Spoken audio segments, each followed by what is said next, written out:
Hi. I have never been so nervous for a stream in my life.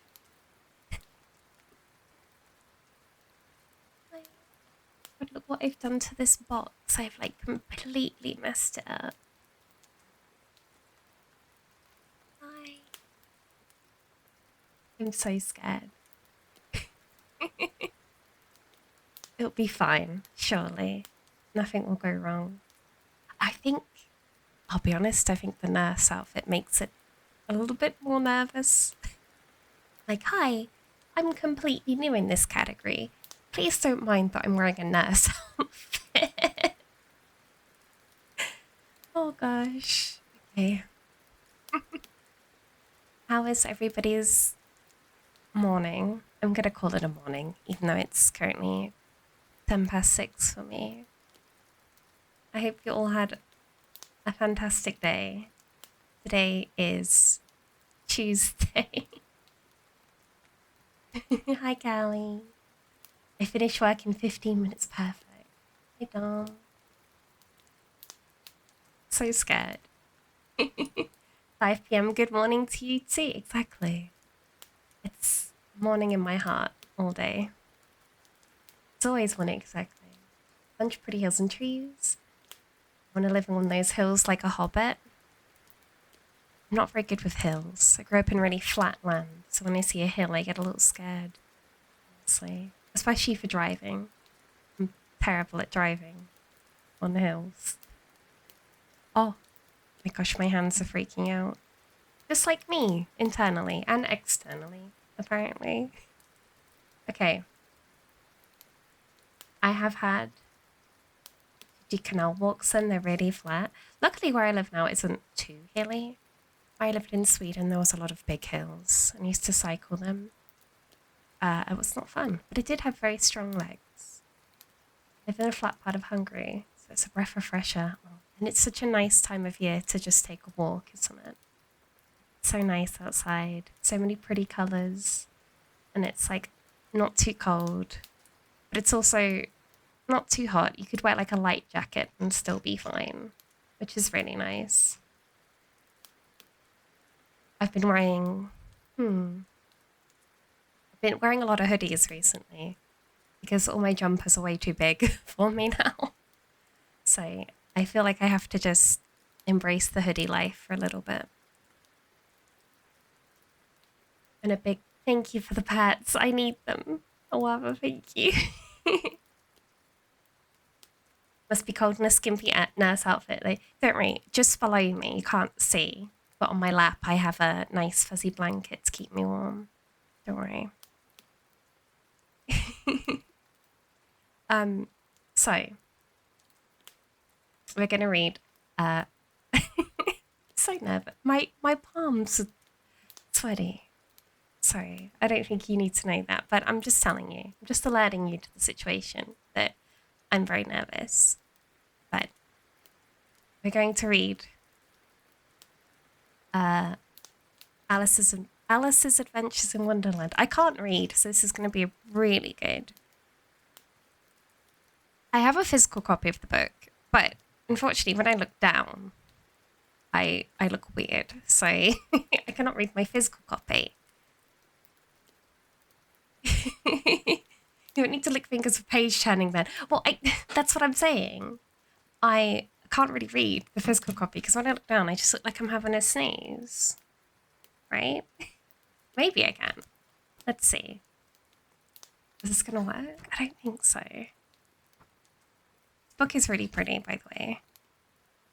I think I just look like I'm sneezing, so I think it's easier if I just read from my screen, which is fine by me.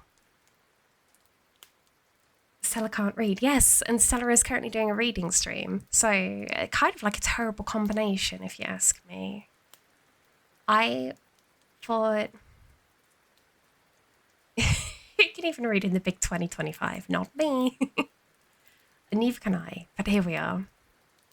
Is there not like a bug object in VR chat? So trying to read in a VR headset is awkward at the best of times. So, although it's not going to be completely impossible in the future, I thought we should start here. I am looking into ways that we could read in VR chat. But also for my first reading stream, being this nervous and this worried about it, I don't know if being in a VR headset is the best idea. So today we're going to be reading in pancake mode, if that's okay. Depending on your headset resolution, you might need to put the text close to you. What's really unfortunate is that the index resolution is fantastic, but lacks all the things that I love about VR chat, and that is eye tracking and face tracking. And the Vive has terrible resolution, but has eye tracking and face tracking, so I'm in a bit of a conundrum there. Hi, Jins. Good morning. Thank you for the pats. How was your day? Covered in syrup? More just like maybe Vaseline. Not quite syrup. Not sticky enough to be syrup, I would say. But yeah, at some point, maybe we'll do that. I'm also not too... I'm not too sure if reading in VR chat would cause a headache quicker stuff. So now we're here. We're in pancake mode, and I hope that's okay. At least for today. I am, as you may have guessed, stalling. But it's my stream, and I'll stall if I want to. We're going to take this chapter by chapter, and in between... Oh, I can't speak, let alone read. In between the chapters, we'll take a small break, a little hydrate. We should all hydrate together. And I'm just going to read a whole chapter. Then we'll take a pause. We can have a little yap if you want, and then we'll carry on. The chapters are quite short. I have already read a little bit of this. So I'm running out of things to stall with, to be perfectly honest. Isn't that how you tend to read? What do you mean? With my eyes? I have no idea what you're referring to because I'm so nervous I forgot what I said even 2 seconds ago. It's fine, right? Right?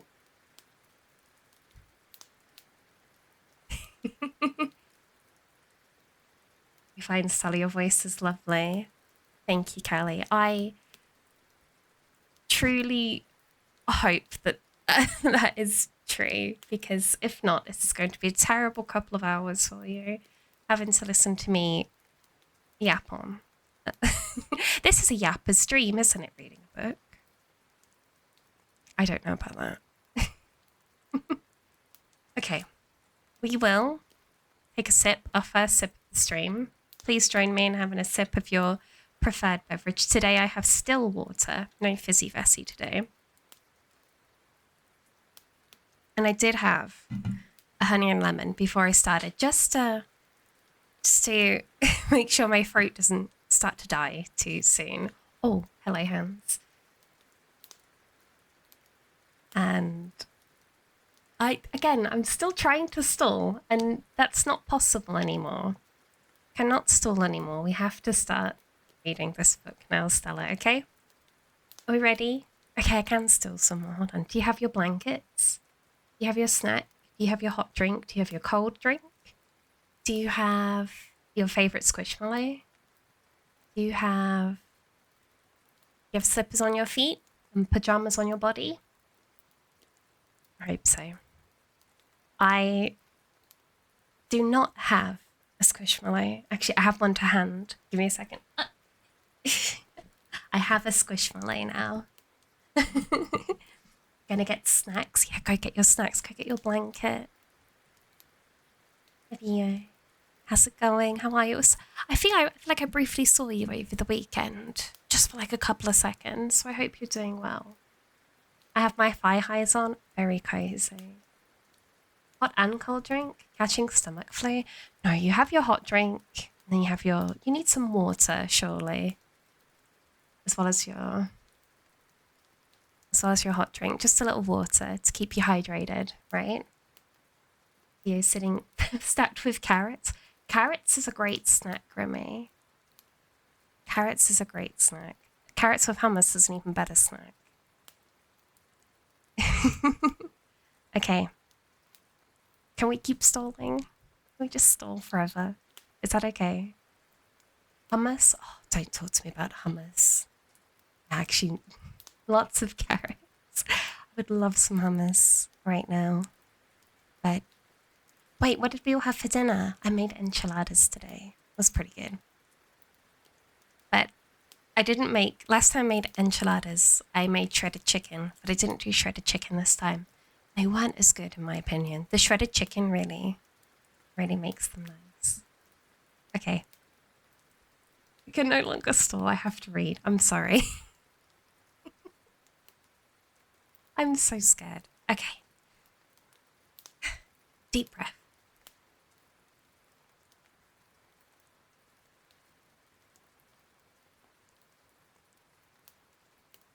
Chapter 1. Down the Rabbit Hole. Alice was beginning to get very tired of sitting by her sister on the bank and having nothing to do. Once or twice she had peeped into the book her sister was reading, but it had no pictures or conversation in it. And what is the use of a book, thought Alice, without pictures or conversation? So she was considering in her own mind, as well as she could, for the hot day made her feel very sleepy and stupid, whether the pleasure of making a daisy chain would be worth the trouble of getting up and picking the daisies, when suddenly a white rabbit with pink eyes ran close by her. There was nothing so very remarkable in that, nor did Alice think so very much of it, of the way to hear the rabbit say to itself, oh dear, I shall be late." When she thought it over afterwards, it occurred to her that she ought to have wondered at this, but at the time it all seemed quite natural. But when the rabbit actually took a watch out of its waistcoat pocket and looked at it, and then hurried on, Alice started to her feet, for it flashed across her mind that she had never before seen a rabbit with either a waistcoat pocket or a watch to take out of it. Burning with curiosity, she ran across the field after it, and fortunately was just in time to see it pop down a large rabbit hole under the hedge. In another moment down went Alice after it, never once considering how in the world she was going to get out again. The rabbit hole went straight on like a tunnel for some way, and then dipped suddenly down. So suddenly that Alice had not a moment to think about stopping herself before she found herself falling down a very deep well. Either the well was very deep, or she fell very slowly, for she had plenty of time as she went down to look about her and to wonder what was going to happen next. First, she tried to look down and make out what was coming, but it was too dark to see anything. Then she looked at the side of the well and noticed that they were filled with cupboards and bookshelves. Here and there she saw maps, pictures hung upon pegs. She took down a jar from one of the shelves as she passed. It was labelled orange marmalade, but to her great disappointment, it was empty. She did not like to drop the jar, in fear of killing somebody underneath, so managed to put it into one of her cupboards as she fell past it. Well, thought Alice to herself, after such a fall as this, I shall think nothing of tumbling down the stairs. How brave they will think of me at home. Why, I wouldn't say anything about it, even if I fell off the top of a house, which was very likely true.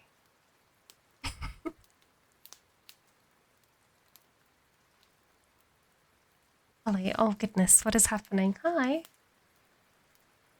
I have the physical book, but I'm reading from a PDF because when I read from the physical books, it looks like I'm having a little sneeze.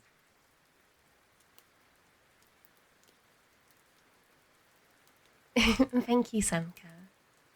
What are we reading? We're reading Alice in Wonderland. Would you like to see what we're reading?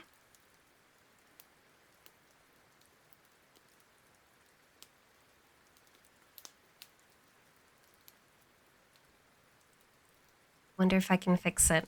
Let me finish this chapter and then we'll have a look at it. Oh no, I've lost my place. Uh-oh. Okay. We can fix it.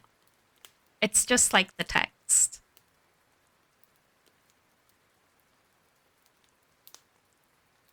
I've lost my place. Found found it.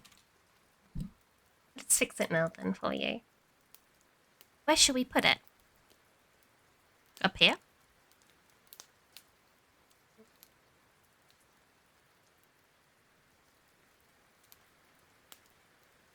This one. Actually, hold on. Give me 2 seconds. There you go.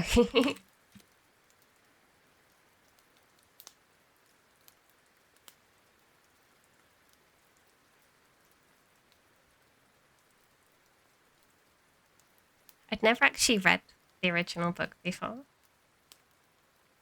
And it's a lot different than I remember. I think maybe I'm like a lot of other people. When you think of Alice in Wonderland, you think of like the Disney version, right?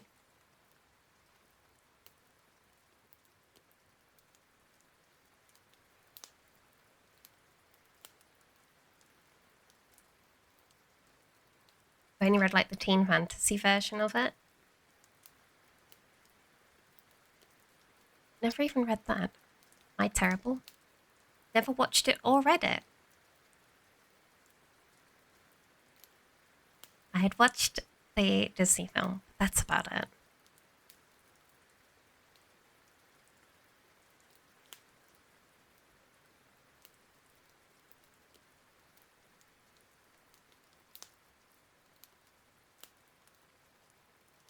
I'm wondering why I can't change this thing.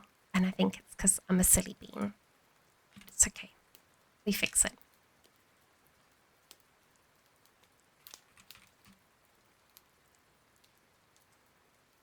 The book was way darker. The book is a lot darker, actually. Which is maybe why I was interested in reading it, to be honest. It seemed a lot more interesting than the film.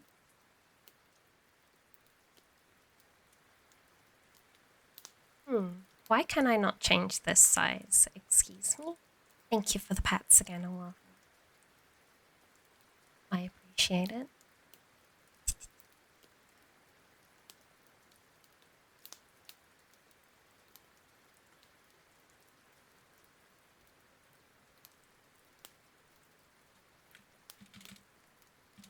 Try to find the right number.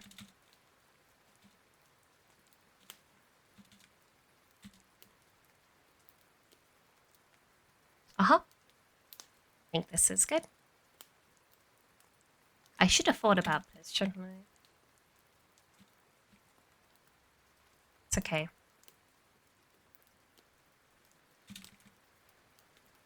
Okay, there's now going to be huge text on the screen. Up. What do you want? Where should we put it? Where should we put this? Over here? I'll go here. Now you can read along with me. And we'll move this. This. There we go. Is that better? Do you guys find it hard to read on white?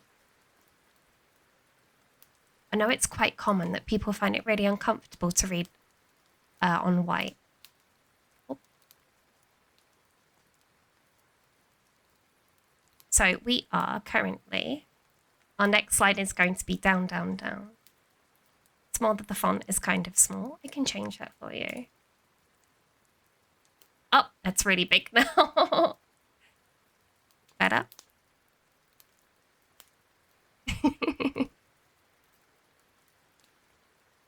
Oh. I've lost where we are again. Here we are. We're starting here. Perfect. I used to go on reading on dark backgrounds. I've ever seen text on white and flabbergasted. It's like a flashbang, isn't it? I'm so sorry. So sorry for flashbanging you on this Tuesday afternoon. Okay, back we go. And up. Hi, Evic. Good morning. How are you doing today? I'm not going to ever get this chapter finished, am I? It's fine. Once we're done reading here, have a little yap. Feels like back in English lit class, following along as someone reads. Should we all take it in turns to read a chapter? That would be fantastic. Thank you. All right. Down, down, down. There was nothing else to do, so Alice soon began talking again. Dina will miss me very much tonight, I should think. Dina was the cat. I hope they'll remember her saucer of milk at tea time. Dina, my dear, I wish you were here down with me. There are no mice in the air, I'm afraid, but you might catch a bat, and that's very like a mouse, you know. But do cats eat bats, I wonder? Here Alice began to get rather sleepy and went on saying to herself, in a dreamy sort of way, "Do cats eat bats? Do cats eat bats? And sometimes, do bats eat cats?" Well, you see, as she couldn't answer either question, it didn't matter much which way she put it. She felt that she was dozing off and had just begun to dream that she was walking hand in hand with Dina and saying to her very earnestly, "Now, Dina, tell me the truth. Did you ever eat a bat?" And suddenly, thump, thump. Down she came upon a heap of sticks and dry leaves, and the fall was over. Alice was not a bit hurt. She jumped up to her feet in a moment. She looked up, but it was all dark overhead. Before her was another long passage, and the white rabbit was still in sight, hurrying down it. There was not a moment to be lost. Away went Alice like the wind, and it was just in time to hear it say, as it turned the corner, "Oh, my ears and whiskers, how late it's getting." She was close behind it when she turned the corner, but the rabbit was no longer to be seen. She found herself in a long, low hall, which was lit up by a row of lamps hanging from the roof. There were doors all around the hall, but they were all locked. When Alice had been all the way down one side and up the other, trying every door, she walked sadly down the middle, wondering how she was ever going to get out again. Suddenly, she came up with upon a little three-legged table, all of it made of solid glass. There was nothing on it except a tiny golden key.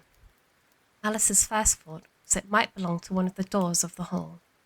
But alas, either the locks were too large or the key was too small. But at any rate, it would not open any of them. However, on the second time round, she came upon a new low curtain she had not noticed before. Behind it was a little door about 15 inches high, and she tried the little golden key in the lock, and to her great delight it fitted. Alice opened the door and found that it led to a small passage, not much larger than a rat hole. She knelt down and looked along the passage into the loveliest garden you ever saw. How she longed to get out of that dark hall and wander around amongst those beds of bright flowers and those cool fountains. But she could not even get her head through the doorway. Even if my head would go through, thought poor Alice, it would be very little use without my shoulders. How I wish I could just shut up like a telescope. I think I could, if only I knew how to begin. For, you see, so many out-of-the-way things had happened lately that Alice had begun to think that very few things were indeed really impossible. There seemed to be no use in waiting by the little door, so she went back to the table, half hoping she might find another key on it, or at any rate a book of rules for shutting people up like telescopes. This time she found a little bottle on it, which was certainly not here before, said Alice. Round the neck of the bottle was a paper labelled with the words "Drink Me," beautifully printed on it in large letters. It was all very well to say "Drink Me," but the wise little Alice was not going to do that in a hurry. "No, I'll look first," she said, "and see whether it's marked with poison or not." For she had read several nice little histories about children who'd got burnt and eaten up by wild beasts and other unpleasantry things, all because they would not remember the simplest rules their friend had taught them, such as that a red-hot poker will burn you if you hold it too long, and that if you cut your finger very deep with a knife, it usually bleeds. Oh. And she had never forgotten that if you drink much from a bottle marked poison, it is almost certain to disagree with you, sooner rather than later. However, this bottle was not marked poison, so Alice ventured to taste it, and finding it very nice, it had, in fact, a sort of mixture of flavours of cherry tart, custard, pineapple, roast turkey, toffee, and hot buttered toast. She very soon finished it off. "What a curious feeling," said Alice. I must be shutting up like a telescope. And so it was indeed. She was now only 10 inches high, and her face brightened up as she thought that she was now the right size for going through the little door into that lovely garden. First, however, she waited for a few minutes to see if she was going to shrink any further. She felt a little nervous about this, for it might end, said Alice to herself, in my going out altogether like a candle. I wonder what I should be like then. She tried to fancy what a flame of a candle is like after the candle is blown out, for she could not remember ever have seen such a thing. After a while, finding that nothing more happened, she decided on going into the garden at once. But alas, poor Alice, when she got to the door, she found that she'd forgotten the little golden key, and when she went back to the table for it, she found she could not possibly reach it. She could see it quite plainly through the glass, and she tried her best to climb up one of the legs of the table, but it was too slippery. And when she had tired herself out with trying, the poor little thing sat down and cried. Come, there's no use in crying like that, said Alice to herself rather sharply. I advise you to leave off this minute. She generally gave herself very good advice, though she seemed very seldom following it. Sometimes she scolded herself severely as to bring tears into her eyes, and once she remembered trying to box her own ears for having cheated herself in a game of croquet. She was playing against herself, for this curious child was very fond of pretending to be two people. But it's no use now, thought poor Alice, to pretend to be two people. Why, there's hardly enough left of me to make one respectable person. Soon her eyes fell on the little glass box that was lying under the table. She opened it and found a very small cake, on which the words read, "Eat me," were beautifully marked in croutons. Croutons? Currants. Excuse me. Well, I'll eat it, said Alice. And if it makes me grow large, I can reach the key. And if it makes me grow smaller, I can creep under the door. So either way, I'll get into that garden, and I don't care which happens. She ate a little bit and said anxiously to herself, which way, nodding her hand on top of her head to feel which way she was growing. And she was quite surprised to find that she remained the same size. Oh, excuse me. To be sure, this was generally happens when one eats cake. But Alice had gotten so much in the way of expecting nothing but out of the way, things happen, that it seemed quite dull and stupid for life to go on in such a common way. So she set to work, and very soon finished off the cake.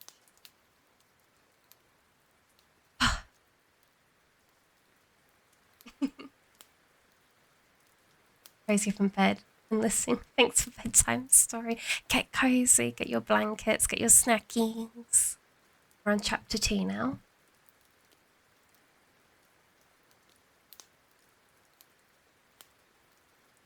I'm having a sippy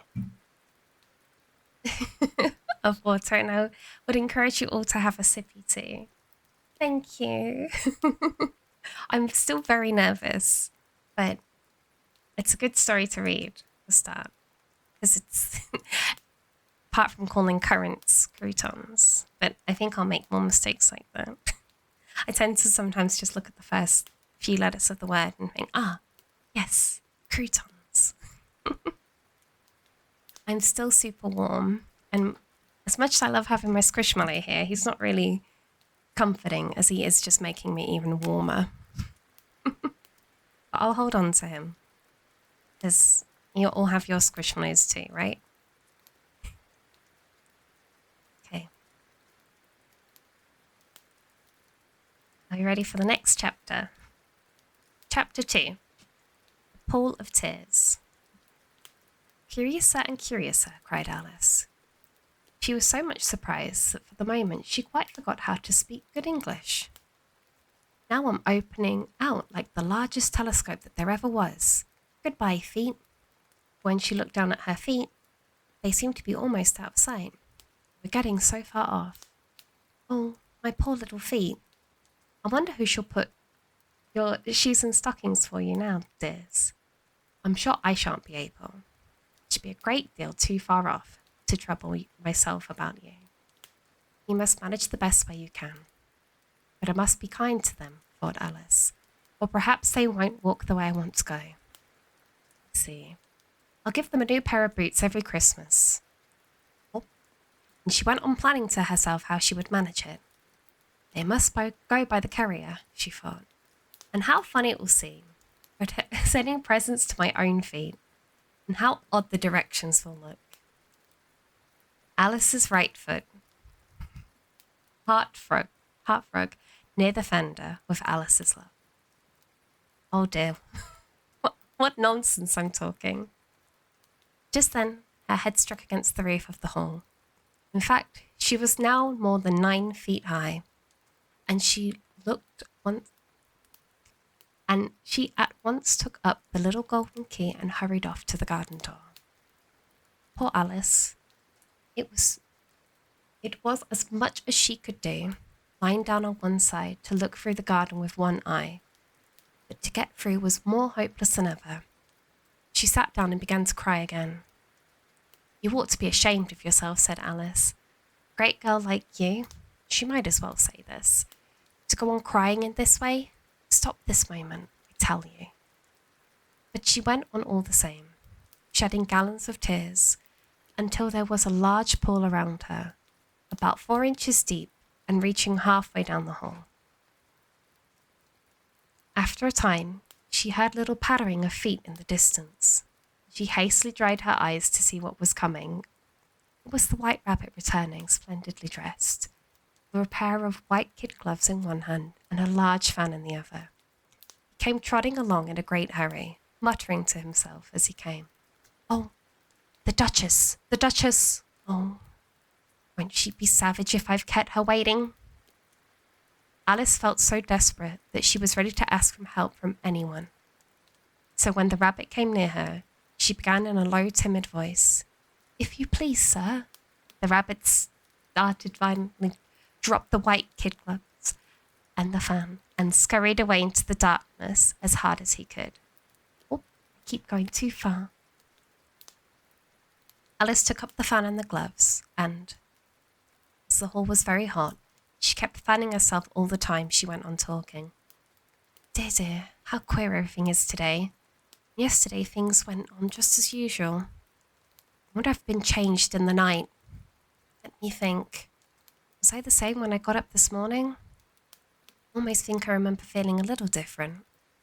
But if I'm not the same, the next question is, who in the world am I? That's the great puzzle.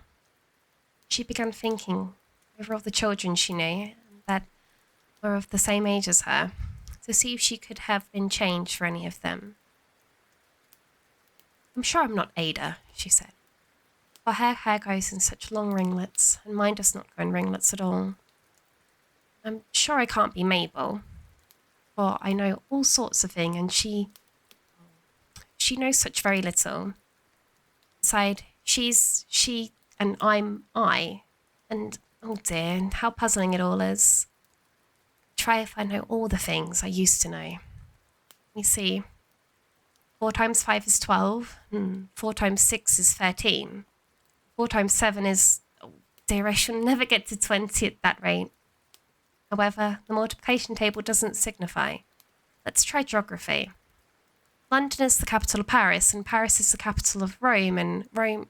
No, that's all wrong, I'm certain. It must have been changed for Mabel. Try and say, how doth the little... Then she crossed her arms in her lap as if she was saying lessons, and began to repeat it. But her voice sounded hoarse and strange, and the words did not come out the same as they used to. How doth the little crocodile improve his shining tail, pour the waters out the Nile on every golden scale? How cheerfully he seems to grin, and neatly spread his claws, welcoming the little fishies with gentle smiling jaws. Sure those are not the right words, said poor Alice, as her eyes filled with tears again as she went on. It must be Mabel after all, and I shall have to go on and live in that poky little house, and have next to no toys to play with, and oh, ever so many lessons to learn.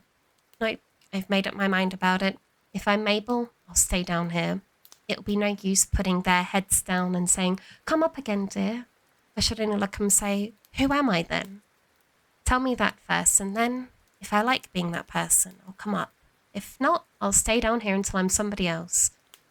"Oh dear," cried Alice, with a very sudden burst of tears. "I do wish they would put their heads down.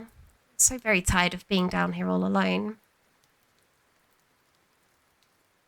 As she said this, she looked down at her hands and was surprised to see that she'd put one of them on the rabbit's little one of them.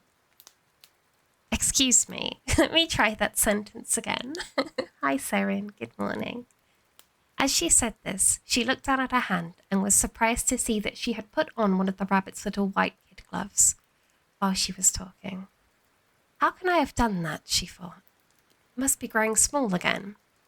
She got up and went to the table to measure herself by it, and found that, as nearly as she could guess, she was now about 2 feet high, and was going on shrinking rapidly. She soon found out that the cause of this was the fan she was holding, and she dropped it hastily, just in time to avoid shrinking away altogether. It was a narrow escape, said Alice, and a good deal frightened at the sudden change, but very glad to find herself still in existence. And now for the garden, and she ran with all speeds back to the little door. But, alas, the little door was shut again, and the little golden key was lying on the glass table as before. And things are worse than ever, thought the poor child, for I never was so small as this before, never, and I declare it's too bad, that is it. As she said these words, her foot slipped, and in another moment, splash, she was up to her chin in salt water. Her first idea was that she'd somehow fallen into the sea. And in that case, I can go back by the railway, she said to herself. Alice had been to the seaside once in her life and had come back to the general conclusion that whenever you go to the English coast, you'll find a number of bathing machines in the sea, some children digging in the sand with wooden spades, and a row of lodging houses, and behind them a railway station. However, she soon made out that she was in a pool of tears, which she had wept when she was 9 feet high. I wish I hadn't cried so much, said Alice, as she swam about trying to find her way out. I shall be punished for it now, I suppose, by being drowned in my own tears. That will be a queer thing, to be sure. Well, however, everything is queer today. Just then, she heard something splashing about in the pool a little way off. She swam nearer to make out what it was. At first, she thought it must have been a walrus or a hippopotamus, but then she remembered how small she was now, and soon she made out that it was only a mouse that had slipped in like herself. Would it be of any use now, thought Alice, to speak to this mouse? Everything is so out of the way down here that I should think very likely it can talk. At any rate, there's no harm in trying. So she began. Oh, Mouse, do you know the way out of this pool? Very tired of swimming about here. Oh, Mouse. Alice thought this must be the right way of speaking to a mouse. She had never done such a thing before, but she remembered having seen in her brother's Latin grammar, a mouse of a mouse, to a mouse, a mouse, a mouse. The mouse looked at her rather inquisitively, and seemed to her a wink with one of its little eyes, but said nothing. Perhaps it doesn't understand English, thought Alice. I dare say it's a French mouse, come over with William the Conqueror. For, with all her knowledge of history, Alice had not very clear notion on how long ago anything had happened. So she began again. I have to read French now. Où est ma chatte? Which was the first sentence in her French lesson book. The mouse gave a sudden leap out of the water and seemed to quiver all over with affright. Oh, I beg your pardon, cried Alice hastily, afraid that she had hurt the poor animal's feelings. I quite forgot that you didn't like cats. No, not like cats, cried the mouse in a shrill, passionate voice. Would you like cats if you were me? Well, perhaps not, said Alice in a soothing tone.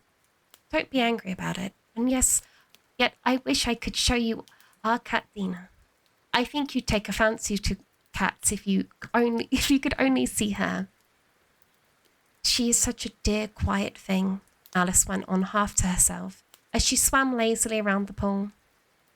And she sits purring so nicely by the fire, licking her paws and washing her face. And she is such a nice, soft thing to nurse. And she is such a capital for one for catching mice. Oh, I beg your pardon, cried Alice again. For this time the mouse was bristling all over, and she felt certain it must really be offended. We won't talk about her any more if you'd rather not. We indeed, cried the mouse, who was trembling down to the end of his tail. As if I would talk on such a subject. Our family's always hated cats. Nasty, low, vulgar things. Don't let me hear the name again.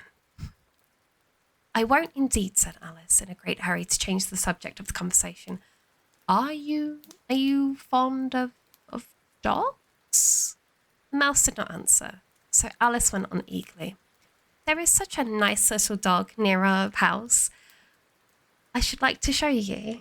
Hi, Sandy. I'll finish this chapter and then I'll say hello. Go get yourself a snack and a drink. Thank you so much.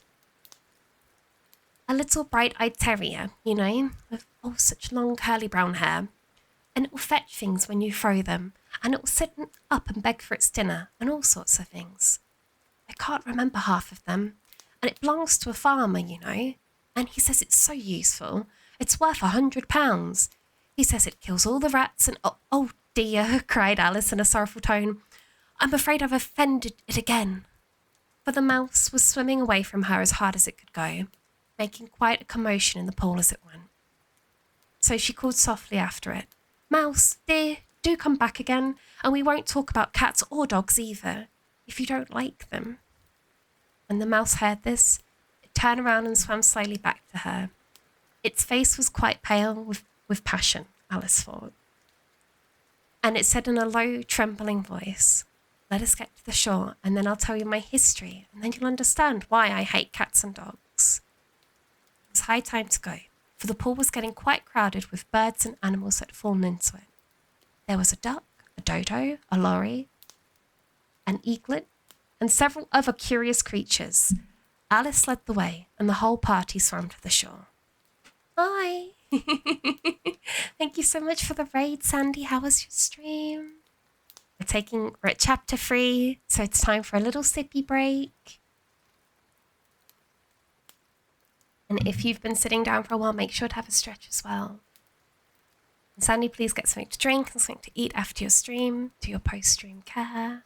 Thank you for the pats, Shira. And thank you for the pats also. Wizard, how are you doing, both of you? Where is my cat? The cat isn't down there with her, but she seems to be talking about the cat a lot and missing it. So maybe she's feeling a little bit lonely that she doesn't have the cat with her as well. We're currently missing the cat and the white rabbit. I wonder if they both show up a little bit later. I'm going to have a quick stretch of my arms. Stuffing my face with pad thai. Oh, I haven't had pad thai in so long. It's so good. I used to get pad thai from this place in England, and there was these tiny little crunchy pieces on top, and they were so good. I could have eaten a whole bowl of those. Fantastic. Really nice. Now I'm craving pad thai too, Sandy. I wonder if it's hard to make. We shall start reading this chapter, but I believe the ads will start to summon themselves very soon. So we will pause for the ads and take a real stretch break. And then we will carry on reading. I do remember this chapter, reading it before. It was quite tricky to read. So please be patient with me. It's not hard to make. I always imagine it to be similar to how to make ramen. Ramen is quite complicated to make a good soup. Pad thai would suit me good. Me too. Read it as a round. No, that's how you read Fox and Socks, surely. You read it to a beat. Who told me that the other day? I have to try it, though. Do not have a copy of Fox and Socks to read, though, but maybe I can get one. Okay. Chapter 3. What was he? I'll have to try it. I believe this word is pronounced caucus. I could be wrong, but we're going to go with caucus. caucus race and a long tail. Alice supports quiz. So, the word queer is a very old word for like unusual. So, it's some people still use queer when something is just a little bit unusual, but it's a very old word. Just so you don't think that it means something different. Are we ready? I'm so warm still, goodness. Next time I do this, I have to wear not the thickest shirt that I own. Or a nurse outfit, for that matter. There were indeed a queer-looking party that assembled on the bank. The birds with draggled feathers, the animals with their fur clinging close to them, all dripping wet, cross, and uncomfortable. The first question, of course, was how to get dry again. They had a consultation about this, and after a few minutes, it seemed quite natural to Alice to find herself talking familiarly, hard word, with them, as if she'd known them all her life. Indeed, she had quite a long argument with the lorry, who at the last turned sulky, and would only say, "I'm older than you, and I must know better." And this Alice would not allow without knowing how old it was. And, as the lorry positively refused to tell its age, there was no more to be said. Alas, the mouse, who seemed to be a person of authority among them, called out, "Sit down, all of you, and listen to me. I'll soon make you dry enough." They all sat down at once, in a large ring. The mouse in the middle, Alice kept her eyes anxiously fixed on it, for she felt sure she would catch a bad cold if she did not get dry very soon. "Ahem," said the mouse with an important air. "Are you all ready? This is the driest thing I know. Silence all round, if you please." William the Conqueror, whose cause was favoured by the Pope, was soon submitted to by the English, who wanted leaders, and have been of late much accustomed to this word, usurpation and conquest. I have no idea how to pronounce it. Excuse me, I told you I can't read. Edwin and Morcar, the Earls of Mercia and Northumbria. "Ugh," said the lorry with a shiver. "I beg your pardon," said the mouse, frowning, but very politely. "Did you speak?" "Not I," said the lorry hastily. "I thought you did," said the mouse. "I proceed." Edwin and Morcar, the Earls of Mercia and Northumbria, declared for him, and even the second and patriotic Archbishop of Canterbury found it advisable. "Found what?" said the duck. "Found it," the mouse replied crossly. "Of course you know what it means." "I know what it means well enough when I find a thing," said the duck. "It's generally a frog or a worm. The question is, what did the Archbishop find?" The mouse did not notice his question, but hurriedly went on. "Found it advisable to go with Edgar Atheling?" Who are these people? "To meet William and offer him the crown. William's conduct the first moderate, but the insolest of his Normans. How are you getting on now, my dear?" it continued, turning to Alice as it spoke.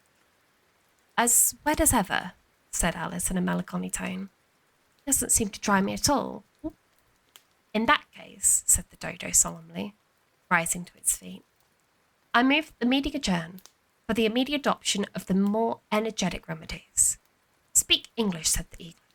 "I don't know the meaning of half those long words, and, what's more, I don't believe you do either." Eaglet bent down its head to hide a smile. Some of the other birds tittered audibly. "What I was going to say," said the dodo in an offended tone, "is that the best thing we could do to get us dry would be a caucus race." "What is a caucus race?" said Alice. Not that she wanted much to know, but the dodo has paused, as if it thought that somebody ought to speak, and no one else seemed inclined to say anything. "Why," said the dodo, "the best way to explain it is to do it. And as you might like to try the thing yourself for some winter day, I will tell you how the dodo managed it. First, it marked out a race course in a sort of circle. The exact shape doesn't matter, it said. And then all of the party were placed along the course, here and there. There was no 1, 2, 3 in a way, but they began running when they liked, and they left off when they liked, so it would not be easy to know when the race was over. However, when they had been running for half an hour or so, they were quite dry again. The dodo suddenly called out, "The race is over!" And they all crowded around it, panting and asking, "But who has won?" The question the dodo could not answer without a great deal of thought. It sat for a long time with one finger pressed upon its forehead, the position which you usually see Shakespeare in the pictures of him, while the rest waited in silence. Last, the dodo said, "Everybody has won, and all must have prizes." "But who is to give the prizes?" quite a chorus of voices asked. "Why, she, of course," said the dodo, pointing to Alice with one finger. And the whole party at once crowded round her, calling out in a confused way, "Prizes! Prizes!" Alice had no idea what to do, and in despair she put her hands in her pockets and pulled out a box of comfits. Luckily, the salt water had not got into it. Handed them around as prizes. There was exactly 1 apiece all round. "But she must have a prize herself, you know," said the mouse. "Of course," the dodo replied very gravely. "What else have you got in your pocket?" he went on, turning to Alice. "Only a thimble," said Alice sadly. "Hand it over here," said the dodo. And they all crowded round her once more, while the dodo solemnly presented the thimble, saying, We beg your acceptance of this elegant thimble." And when it had finished this short speech, they all cheered. Alice thought the whole thing very absurd, but they all looked so grave that she did not dare laugh, and, as she could not think of anything to say, she simply bowed and took the thimble, looking as solemn as she could. The next thing was to eat the comfits. This caused some noise and confusion, as the large birds complained that they could not taste theirs, and the small ones choked and had to be patted on the back. However, it was over. At last, they sat down again in a ring and begged the mouse to tell them something more. "You promised to tell me your history, you know," said Alice. "And why is it that you hate C and D?" she added in a whisper, half afraid that it would be offended again. "Mine is a long and sad tale," said the mouse, turning to Alice and sighing. "It is a long tale, certainly," said Alice, looking down with wonder at the mouse's tail. "But why do you call it sad?" She kept on puzzling about it while the mouse was speaking, so that the idea of the tale was something like this. Oh, we're in ads. I'm so sorry. I will pause. Thank you for the pat, Sandy. I appreciate it. I'm going to have a quick sip of water as well. Who would have thought it actually hurts to be a professional yapper and yap for an hour straight? Who would have thought? And I will have another sip. Thank you, Seren.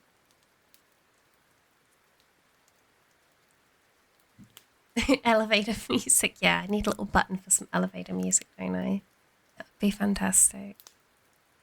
Be really nice. Or just some commercial breaks, but some fun ones. You know, advertising like VR dancing. I don't know. What else do I like? I just like VR dancing, to be perfectly honest. But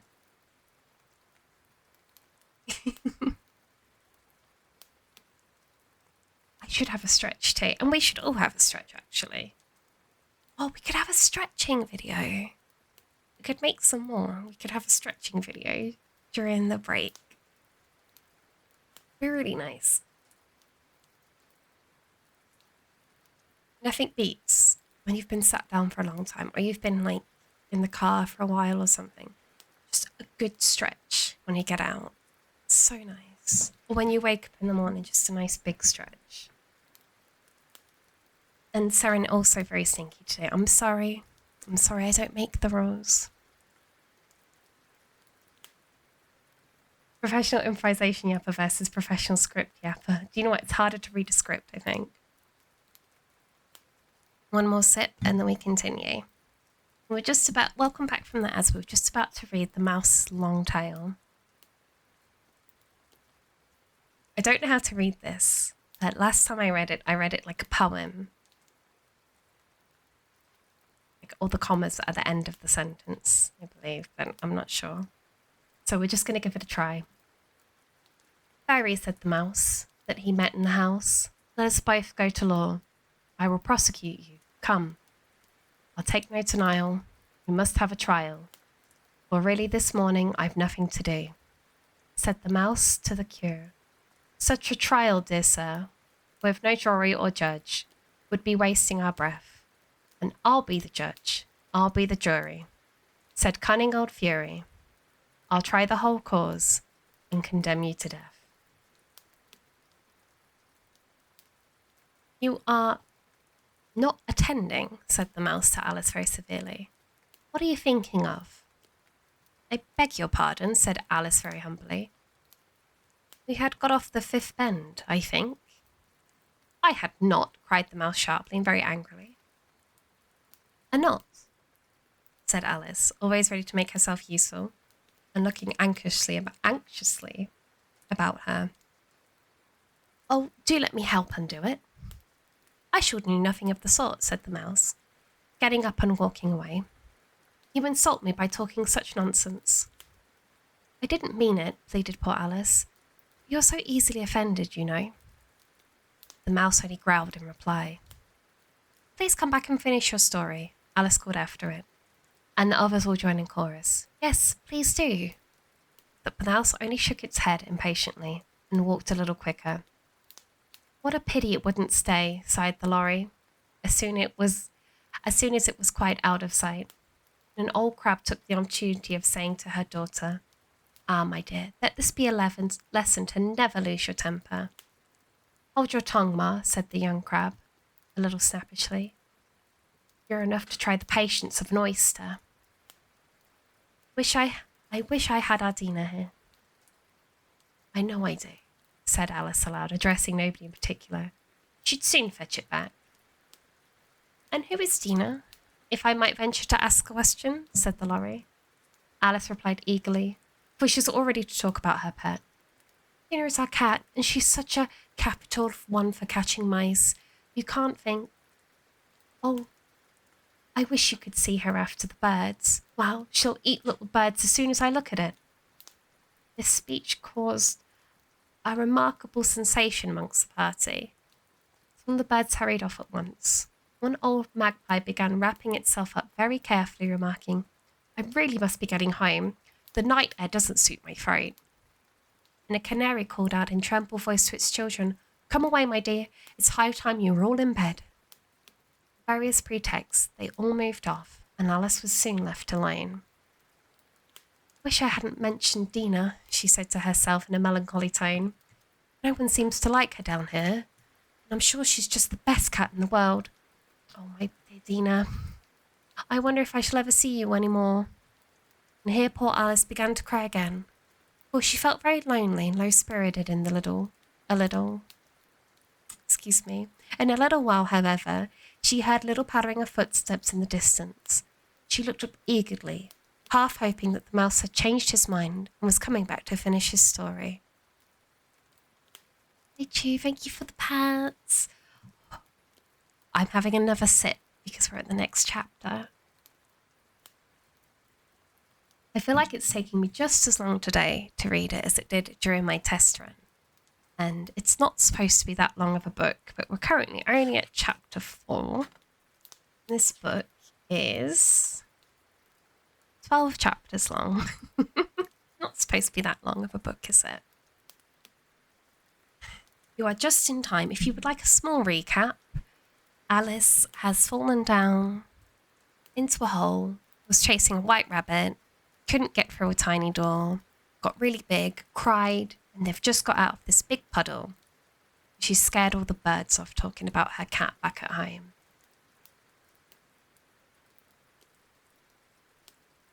Chapter 4.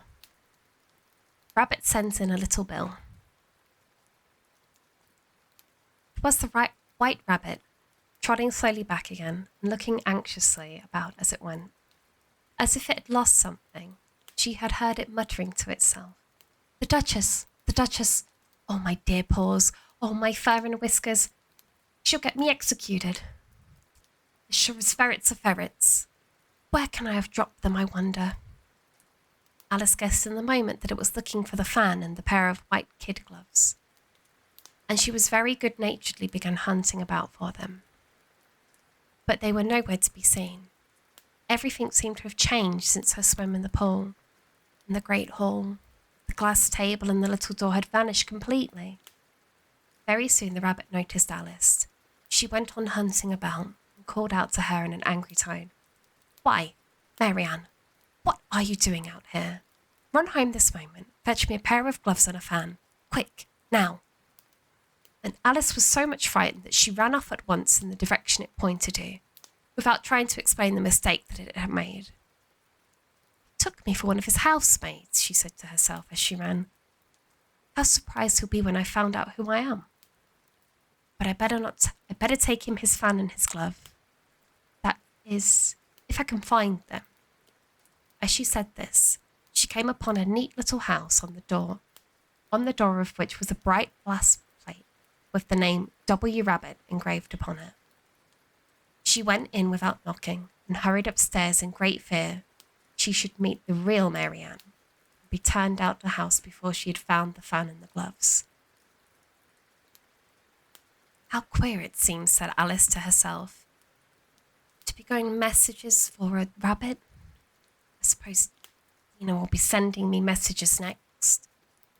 And she began fan crying? Excuse me. The sorts of things that would happen. Miss Alice, come here directly and get ready for your walk. Coming in a minute, nurse. But I've got to see that mouse doesn't get out. Only I don't think, Alice went on, that they'd let Dina stop in the house if she began ordering people around like that. By this time, she had found her way into a tidy little room with a table in the window, and on it, as she had hoped, a fan with 2 or 3 pairs of tiny white kid gloves. She took up the fan and a pair of the gloves and was just going to leave the room when her eyes fell upon a little bottle that stood near the looking-glass. There was no label this time with the words "Drink Me," but nevertheless, she uncorked it and put it to her lips. I know something interesting is sure to happen, she said to herself. Excuse me, I was about to sneeze. Whenever I eat or drink anything. So I'll just see what this bottle does. Do hope it'll make me grow large again. For I really am quite tired of being such a tiny little thing. It did so indeed, and much sooner than she had expected. Before she had drunk half the bottle, she found her head pressed against the ceiling and had to stop to save her neck from being broken. She hastily put down the bottle, saying to herself, That's quite enough. I hope I shan't grow any more. As it is, I can't get out of the door. I do wish I hadn't drunk quite so much. Alas, it was too late to wish that. She went on growing, and very soon she had to kneel down on the floor. In another minute, there was not even room for this. So she tried the effect of laying with one elbow against the door and the other arm curled up around her head. She still went on growing, and as a last resort, she put one arm out the window and one foot up the chimney and said to herself, Now I can do no more. Whatever happens, what will become of me? Luckily for Alice, the little magic bottle had now had its full effect, and she grew no larger. Still, it was very uncomfortable, and, as there seemed to be no sort of chance of her ever getting out of this room again, no wonder she felt unhappy. It was much pleasanter at home, thought poor Alice. One wasn't always growing larger and smaller, being ordered around by mice and rabbits. Almost wish I hadn't gone down this rabbit hole. And yet, it's rather curious, this sort of life. I do wonder what can have happened to me. When I used to read fairy tales, I fancied that kind of thing never happening, and now here I am in the middle of one. There ought to be a book written about me. That there ought. When I grow up, I'll write one. I am a grown-up now, she added in a sorrowful tone. At least there's no room to grow up any more here. But then, thought Alice, shall I never get any older than I am now? That'll be a comfort, one way, never to be an old woman. But then, always, to have lessons to learn. Oh, I shouldn't think like that. Oh, you foolish Alice, she answered herself. How can you learn lessons in here? Why, there's hardly room for you, and no room at all for any lesson books. As she went on talking, first one side and then to the other, making quite the conversation of it altogether, but after a few minutes she heard a voice outside and stopped to listen. Marianne, Marianne, said the voice. Fetch me my gloves this moment. Then came a little pattering of feet on the stairs. Alice knew it was the rabbit coming to look for her. She trembled till she shook the house, quite forgetting she was now about 1,000 times as large as the rabbit and had no reason to be afraid of it. Presently, the rabbit came up to the door and tried to open it. But as the door opened inwards and Alice's elbow was pressed hard against it, that attempt proved a failure. Alice heard it say to itself, "Then I'll go around and get in at the window." That was so British of me, excuse me. The British just came out. That you won't, thought Alice, and, after waiting till she fancied she heard the rabbit just under the window, she suddenly spread out her hand and made a snatch in the air. She did not get a hold of anything, but she heard a little shriek and a fall and a crash of broken glass, from which she concluded that it was just possible that it had fallen into a cucumber frame, or something of the sort. Next came an angry voice, the rabbit's. Pat! Pat! Where are you? And then a voice she heard, she had never heard before. Sure then I'm here, digging for apples, Your Honour. Digging for apples indeed, said the rabbit angrily. Here, come help me out of this. Sounds of more broken glass. Sure it ain't an arm, Your Honour. He pronounced it arm. An arm, you goose. Who ever saw one that side? Why, it fills the whole window. Sure it does, Your Honour, but it's an arm for all of that. Well, it's got no business there, at any rate. Go and take it away. There was a long silence after this, and Alice could only hear whispers now and then, such as, Sure I don't like it, Your Honour, at all, at all. Do as I tell you, you coward. And at last she spread out her hand again and made another snatch in the air. This time there were 2 little shrieks and more sounds of broken glass. What a number of cucumber frames there must be, thought Alice. I wonder what they'll do next. As for pulling me out the window, I only wish they could. I'm sure I don't want to stay in here any longer. She waited for some time without hearing anything more. At last came to a rumbling of little cartwheels and the sounds of a good many voices all talking together. She made out the words, Where's the other lavender? Why, I hadn't ring but one. Bill, go get the other. Bill, fetch it here, lad. Here, put 'em up this corner. No, tie 'em together first. They don't reach half the height enough yet. Oh, they'll do well enough. Don't be particular. Here, Bill, catch a hold of this rope. Will the roof bear? Mind that loose slate. Oh, it's coming down. Heads below. A loud crash. Now, who did that? It was Bill. I fancy. Who's to go down the chimney? Nah, I shan't. You do it. That I won't, then. Bill to go down. Here, Bill. The master says you're to go down the chimney. Poor Bill. Oh, so Bill's got to come down the chimney, has he? Said Alice to herself. Shy. They seem to put everything upon Bill. I wouldn't be in Bill's place for a good deal. His fireplace is narrow, to be sure, but I think I can kick a little. She drew her foot far down the chimney as she could, and waited until she heard little animals. She couldn't guess what sort of animal it was, scratching and scrambling about in the chimney close to above her. Then, saying to herself, "This is Bill," she gave one sharp kick and waited to see what would happen next. The first thing she heard was a general chorus of, "There goes Bill," and the rabbit's voice along, "Catch him! You by the hedge!" Then silence, and then another confusion of voices. "Hold up his head! Brandy, now! Don't choke him! How was it, old fellow? What happened to you? Tell us about it." Last came a little feeble, squeaking voice. "That's Bill," thought Alice. "Well, I hardly know no more. Thank ye, I'm better now. But I'm a deal too flustered to tell you. All I know is something comes at me like a jack-in-the-box, and I go up like a skyrocket." "So you did, old fellow," said the others.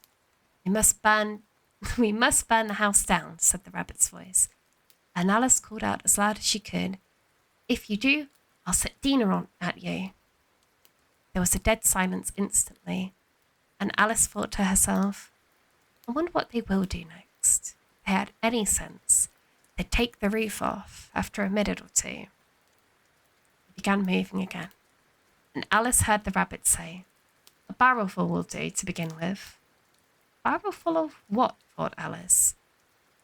But she had not long to doubt, for the next moment a shower of little pebbles came rattling in the window. Some of them hit her in the face. "I'll put a stop to this," she said to herself, and shouted, "You better not do that again," which produced another dead silence. Alice noticed with some surprise that the pebbles were all turning into little cakes as they lay on the floor. A bright idea came into her head. If I eat one of these cakes, she thought, sure to make some change in my size, and as it can't possibly make me larger, it must make me smaller, I suppose. So she swallowed one of the cakes and was delighted to find that she began shrinking directly. As soon as she was small enough to get through the door, she ran out of the house and found quite a crowd of little animals and birds waiting outside. The poor little lizard, Bill, was in the middle, being held up by 2 guinea pigs who were giving something out of a bottle. They all made a rush at Alice the moment she appeared, but she ran off as hard as she could and soon found herself safe in a thick wood.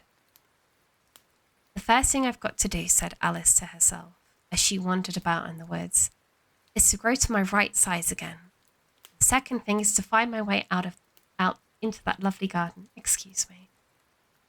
I think that would be the best plan."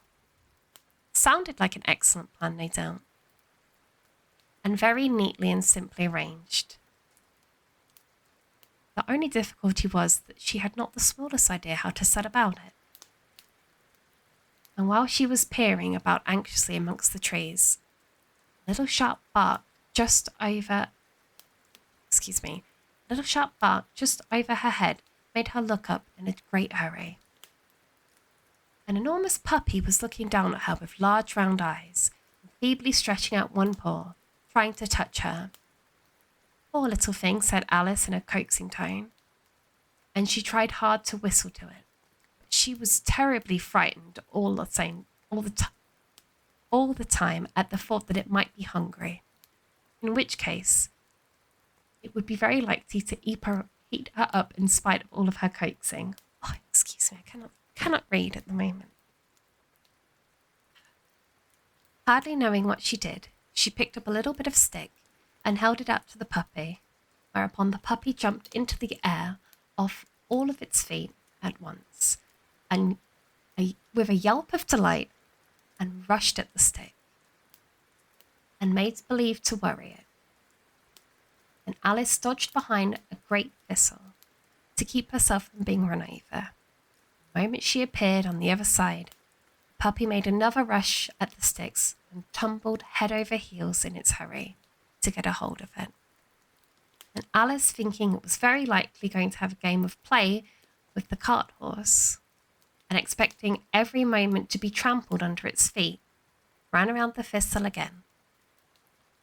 And the puppy began a series of short charges at the stick, running a very little way forwards each time and a long way back. barking hoarsely all the while.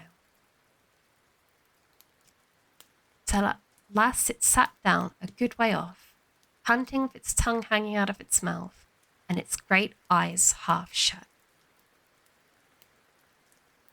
This seemed to Alice a good opportunity for making her escape, so she set off at once and ran till she was quite tired and out of breath, until the puppy bark sounded quite faint in the distance.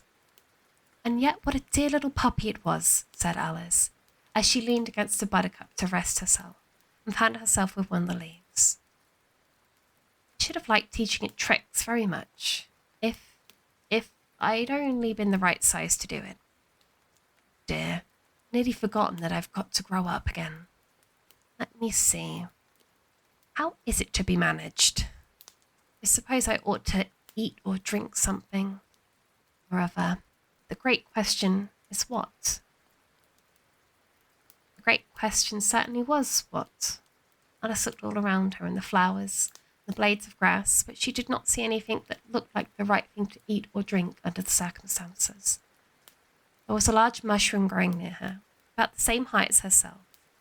When she had looked under it, and on both sides of it, and behind it, it occurred to her that she might as well look and see what was on top of it. So she stretched herself up on tiptoes, and peeped over the edge of the mushroom, and her eyes immediately met those of a large blue caterpillar that was sitting on the top with its arms folded, quietly smoking a large hookah, and taking not the slightest notice of her or anything else. Thank you for the water. Take a little break at this chapter.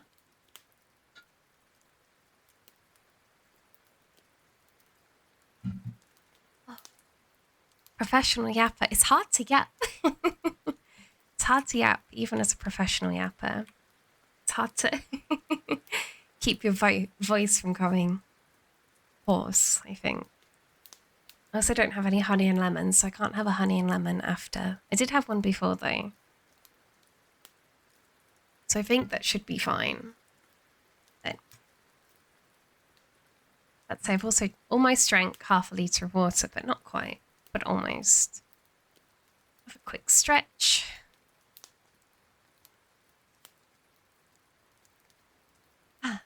Adjust my squishmallow.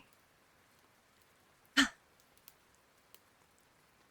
we are ready to continue.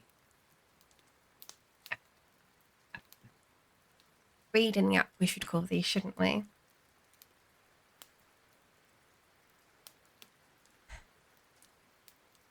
Alright, I'm ready. I'm so warm. How is it so warm? How? It's supposed to be winter. Well, it's supposed to be fall. I'm so hot. Chapter 5. Advice from a Caterpillar. The caterpillar and Alice looked at each other for some time in silence. At last, the caterpillar took the hookah out of its mouth and addressed her in a languid? I do not know this word, excuse me. Sleepy voice. Who are you? Said the caterpillar. This was not an encouraging opening for a conversation. Alice replied rather shyly. I hardly know, sir. Just at present, at least I know who I was when I got up this morning. But I think I must have changed several times since then.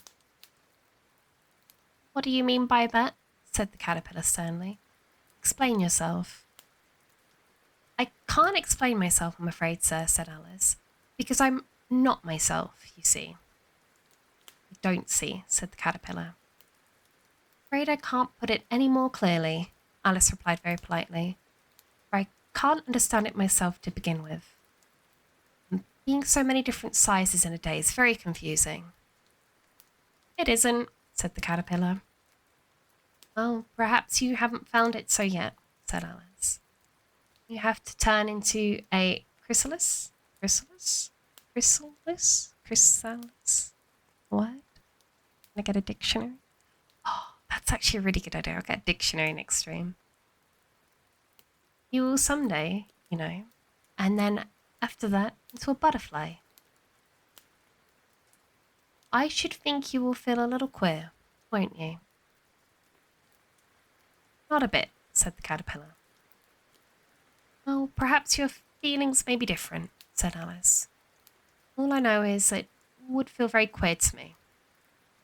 You, said the caterpillar. Whoa. Relaxing all week. We have so many big words here. Contemptuously. There we go. Contemptuously. Is that a word? Doesn't sound like a word, does it? Who are you? Which brought them back again to the beginning of the conversation. Alice felt a little irritated at the caterpillar making such very short remarks. She drew herself up and said very gravely, I think you ought to tell me who you are first. Why? Said the caterpillar. It was another puzzling question, as Alice could not think of any good reason. As the caterpillar seemed to be in a very unpleasant state of mind, she turned away. Come back, the caterpillar cried after her. I have something important to say. Mine too, Remy. This sounded promising, certainly. Alice turned and came back again. Keep your temper, said the caterpillar. Is that all? Said Alice, swallowing down her anger as well as she could. No, said the caterpillar. Alice thought she might as well wait. She had nothing else to do. Perhaps after all, it might tell her something worth hearing. For some minutes it puffed away without speaking, but at last it unfolded its arm, took the hookah out of its mouth again and said, So you think you're changed, do you? Afraid I am, sir, said Alice. I can't remember things as I used. Don't keep the same size for 10 minutes together. Can't remember what things, said the caterpillar. Well, I've tried to say, how doth the little buzzy bee? But it all came out different, Alice replied in a very melancholy voice. Repeat, you are old, Father William, said the caterpillar. Alice folded her arms and began. You are old, Father William, the young man said, and your hair has become very white. And yet you insist to stand on your head. Do you think at your age it's right? In my youth, Father William, replied to his son, I feared I might injure the brain. But now I am perfectly sure I have none. Why, I do it again and again. Oh, you are old, said the youth, as I mentioned before, and have grown most uncommonly fat. Yet you turn a back somersault in at the door. Pray, what is the reason for that? In my youth, said the sage, as he shook his grey locks, I kept all my limbs very subtle. By the use of this ointment, 1 shilling the box. Allow me to sell you a couple? You are old, said the youth, and your jaw is too weak for anything tougher than suet. Suet, I know what that is. Yet you finished the goose with the bones and the beak. Pray, how did you manage to do it? In my youth, said the father, I took to the law and argued each case with my wife, and the muscular strength which it gave in my jaw had lasted the rest of my life. You're old, said the youth. One would hardly suppose that your eyes was as steady as ever. Yet you balance an eel on the end of your nose. What made you so awfully clever? I have answered 3 questions, and that is enough, said his father. Don't give yourself a rise. Do you think I can listen all day to such stuff? Be off, or I'll kick you down stairs. Excuse me? What? That is not said right, said the caterpillar. Not quite right, I'm afraid, said Alice timidly. Some of the words got altered. It is wrong from beginning to end, said the caterpillar decidedly. And there was silence for a few minutes. Caterpillar was the first to speak. What size do you want to be? It asked. Oh, not too particular as to size, Alice hastily replies. Only one doesn't like to change so often, you know. I don't know, said the caterpillar. Alice said nothing. She had never been so much contradicted in her life before, and she felt that she was losing her temper. Are you content now? Said the caterpillar. Well, I should like to be a little larger, sir, if you wouldn't mind, said Alice. 3 inches is such a wretched height to be. It is a very good height indeed, said the caterpillar angrily, rearing itself upright as it spoke. It was exactly 3 inches high. But I'm not used to it, pleaded poor Alice, in a piteous tone. Piteous? Excuse me. As she thought to herself, I wish the creature wouldn't be so easily offended. You'll get used to it in time, said the caterpillar, put the hookah back into its mouth and began smoking again. This time, Alice waited patiently and chose to speak again. In a minute or two, the caterpillar took the hookah out of its mouth and yawned, once or twice, and shook itself. Then it got down off the mushroom and crawled away in the grass, merely remarking as it went, One side will make you grow taller, and the other side will make you grow shorter. One side of what? The other side of what? Thought Alice to herself. Of the mushroom, said the caterpillar, just as if she'd asked it aloud, and in another moment it was out of sight. Just came back from the break. What did I miss? We've met a caterpillar. He's a bit strange. And we got stuck inside the rabbit's house. We got stuck inside your house. But now we're free. We're talking to a caterpillar. We're sitting on a big mushroom, and it appears we must eat the mushroom to get back to the correct height. Small guy, 3 inches small. That's almost as tall as me.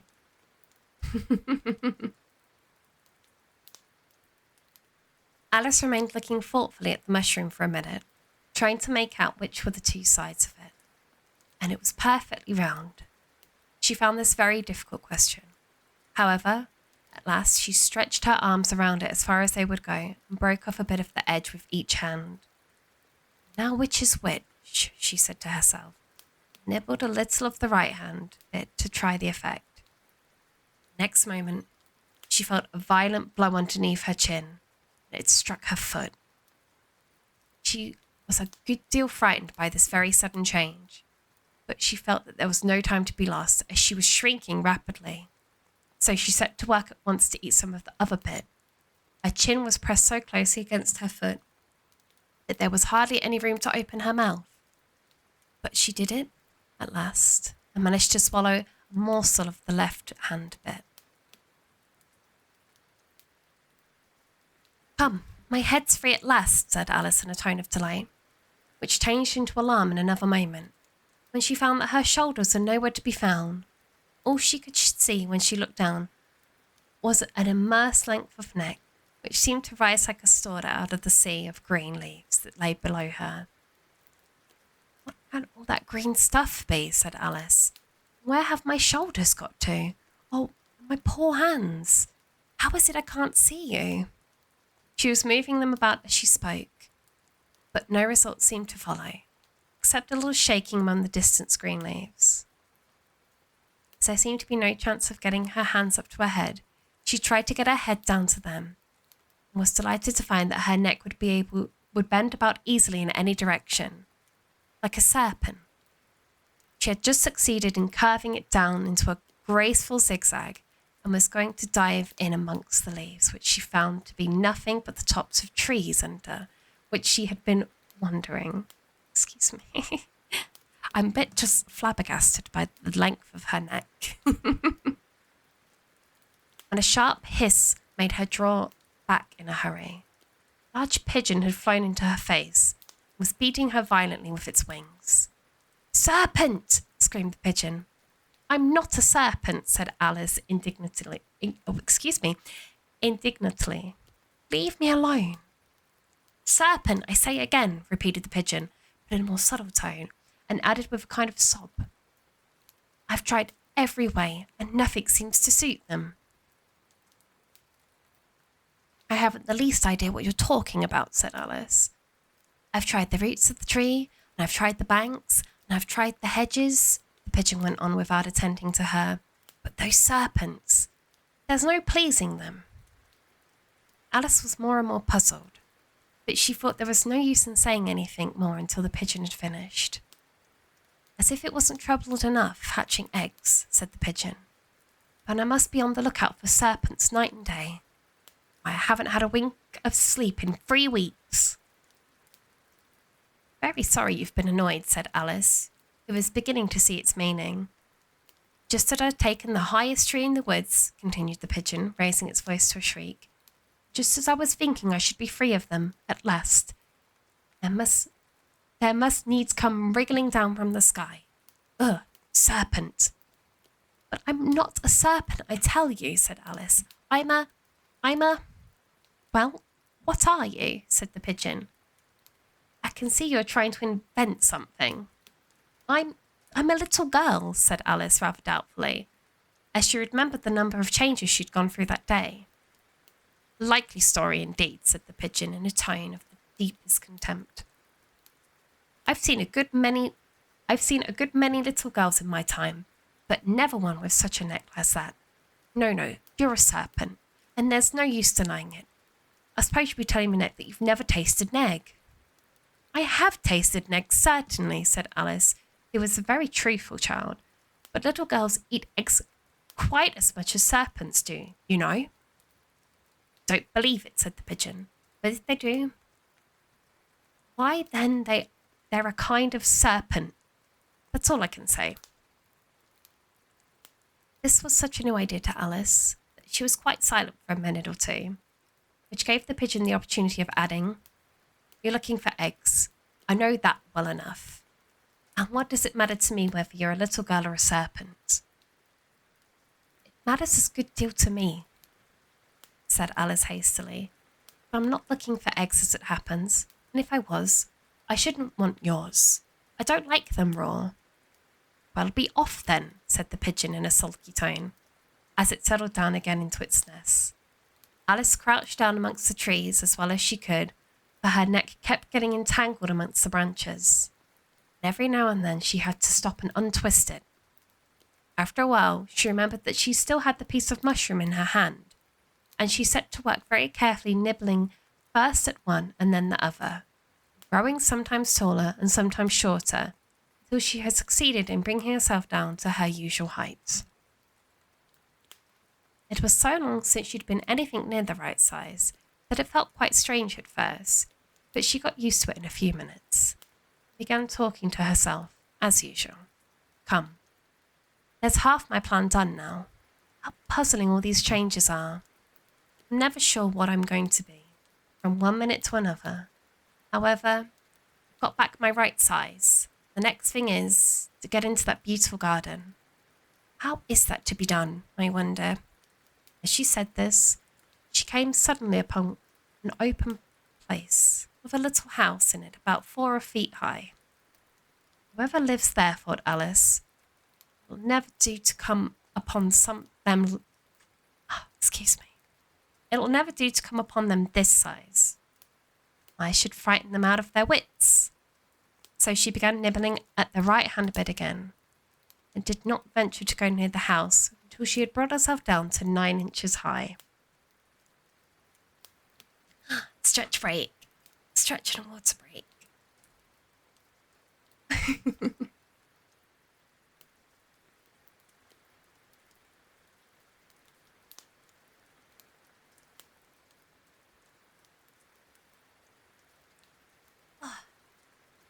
We are now at chapter 6. I wonder how many chapters we'll get through today. Can I yap for 2 hours straight is more the question, isn't it?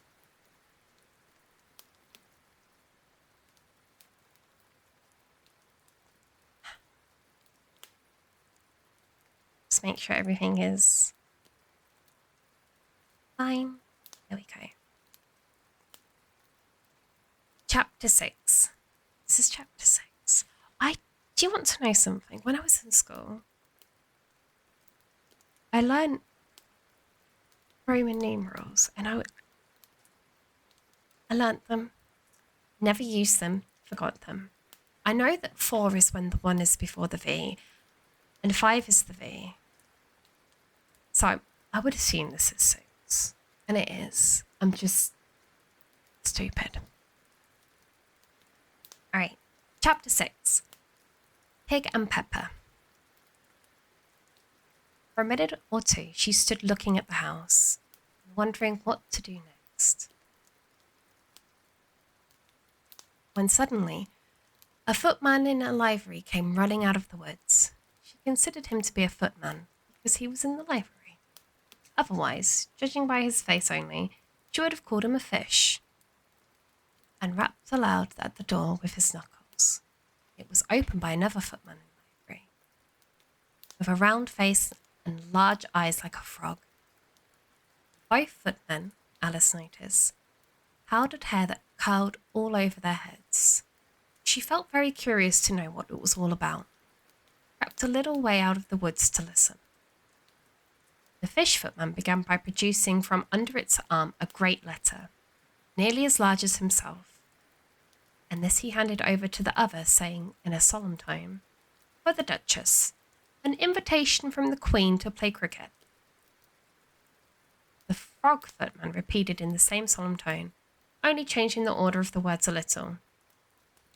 "From the Queen, an invitation for the Duchess to play cricket."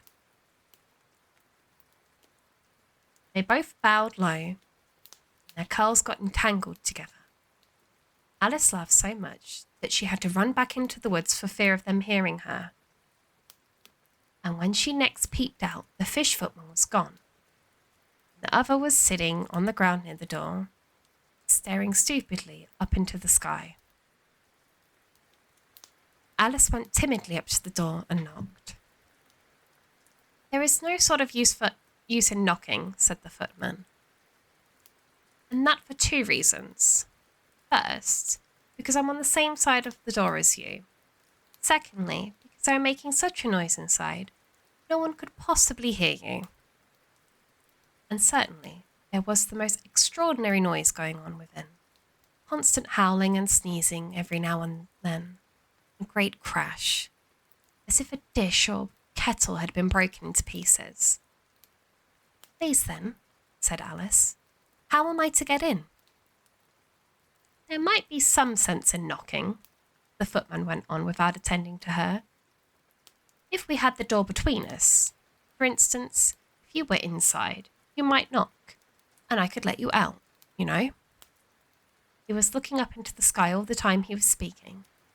This, Alice thought, was decidedly uncivil. Perhaps he can't help it," she said to herself. "His eyes are so very nearly at the top of his head. But at any rate, he might answer questions." "How am I to get in?" she repeated aloud. "I shall sit here," the foreman remarked, "till tomorrow." This moment, the door of the house opened, and the large plate came skimming out, straight at the foreman's head, just grazed his nose, and broke into pieces against one of the trees behind him. "Or the next day, maybe," the foreman continued in the same tone, exactly as if nothing had happened. "How am I to get in?" asked Alice again, in a louder tone. "Are you to get in and all?" said the foreman. "That is the first question, you know." It was, no doubt, only Alice did not like to be told so. "It's really dreadful," she muttered to herself. "The way all the creatures argue, it's enough to drive one crazy." I keep reading this as foreman, but it's footman, I'm sorry. Or am I reading it as footman? I'm so confused. The footman seemed to think it was a good opportunity for repeating his remark with variations. "I shall sit here," he said, "on and off for days and days." "But what am I to do?" said Alice. "Anything you like," said the footman, and began whistling. "Well, there is no use in talking to him," said Alice desperately. "He's perfectly idiotic." She opened the door and went in.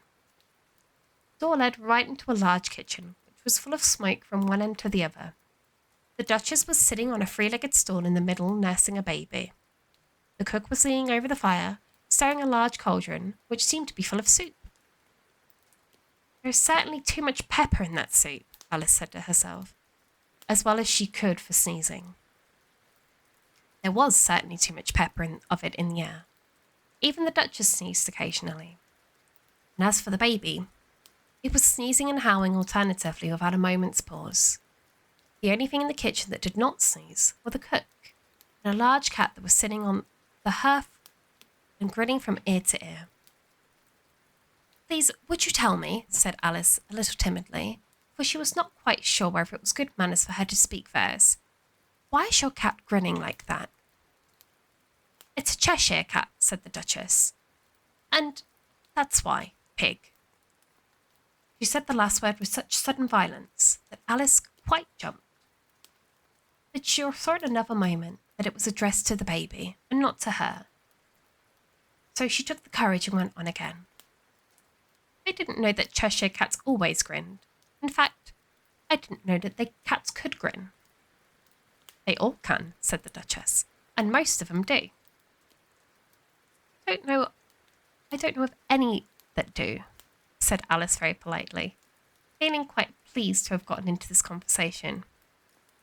"Don't know much," said the Duchess, "and that's a fact." Alice did not at all like the tone of this remark, and thought it would just be as well to introduce some other subject to the conversation.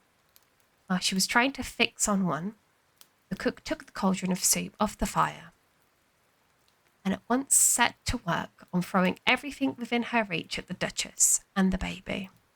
The fire irons came first, then followed a shower of saucepans, plates, and dishes.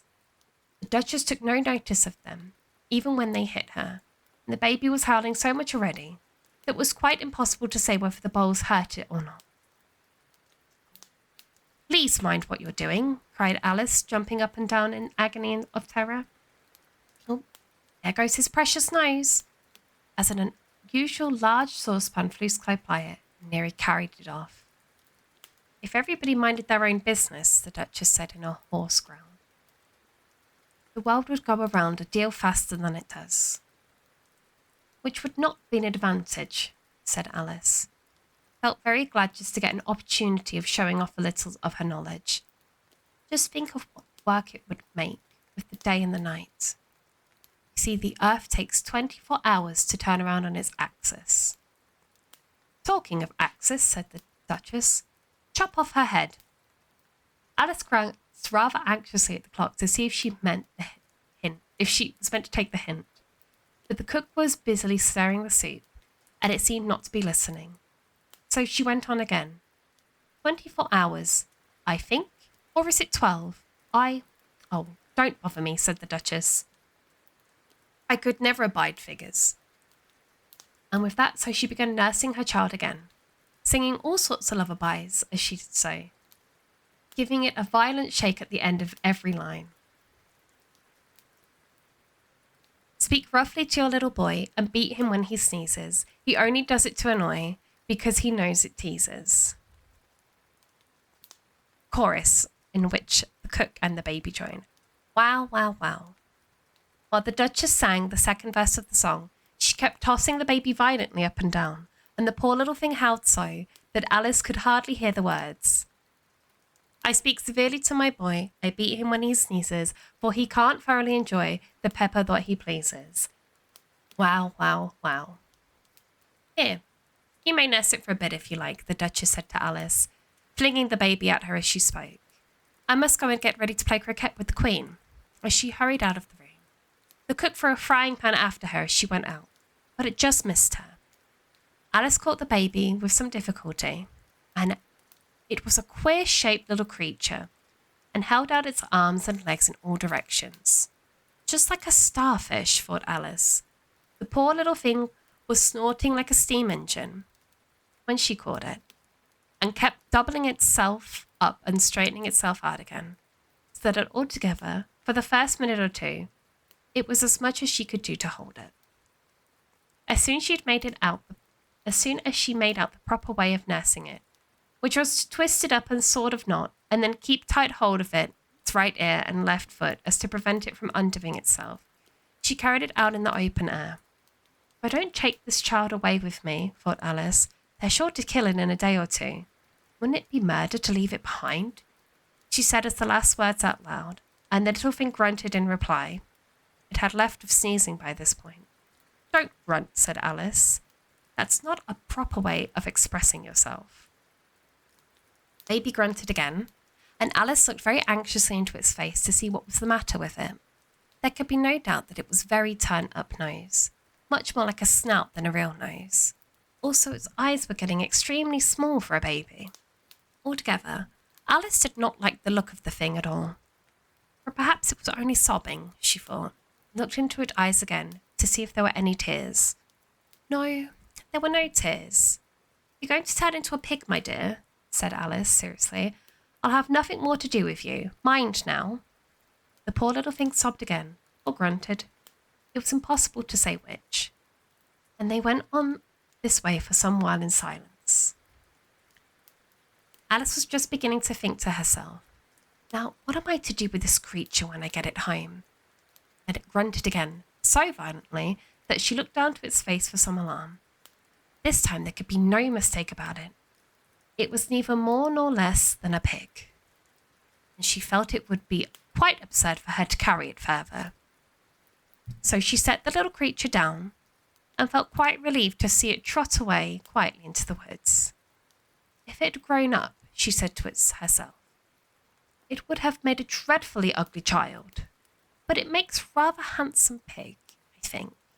She began thinking over the children she knew, who might do very well as pigs, and was just saying to herself, if one only knew the right way to change them, when she was a little startled by seeing the Cheshire Cat sitting on a bough of a tree a few yards off. The cat only grinned when it saw Alice. It looked good-natured, she thought.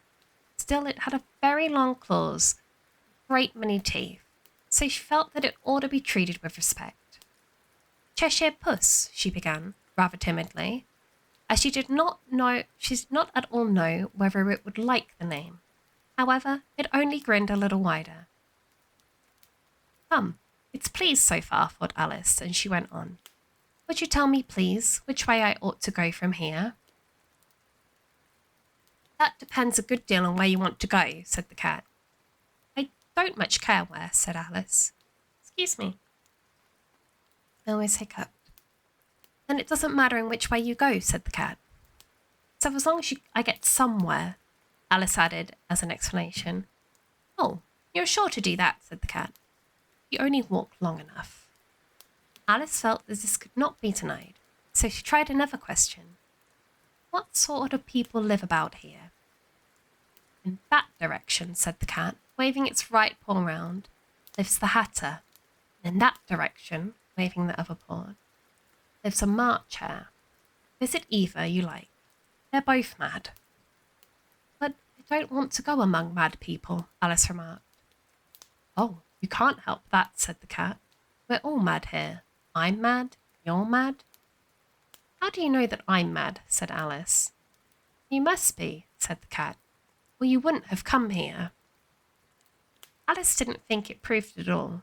However, she went on. And how do you know that you're mad? To begin with, said the cat, the dog's not mad. You grant that? I suppose so, said Alice. Well then, the cat went on, you see, a dog growls when it's angry and wags its tail when it's pleased. Now, I growl when I'm pleased and wag my tail when I'm angry. Therefore, I'm mad. I call it purring, not growling, said Alice. Call it what you like, said the cat. Do you play croquet with the Queen today? I should like it very much, said Alice, but I haven't been invited yet.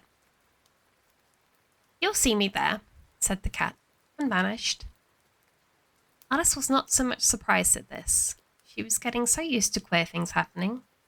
While she was looking at the place where it had been, it suddenly appeared again.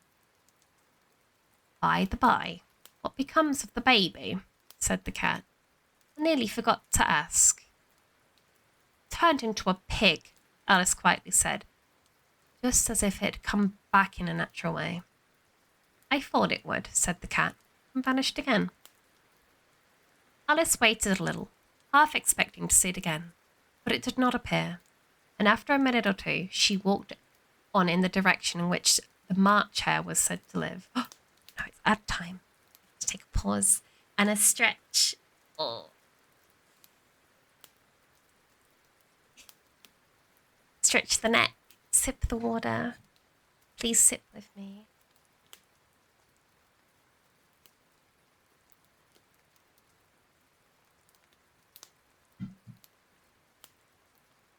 Big stretch, big stretch. Absolutely. Stretch.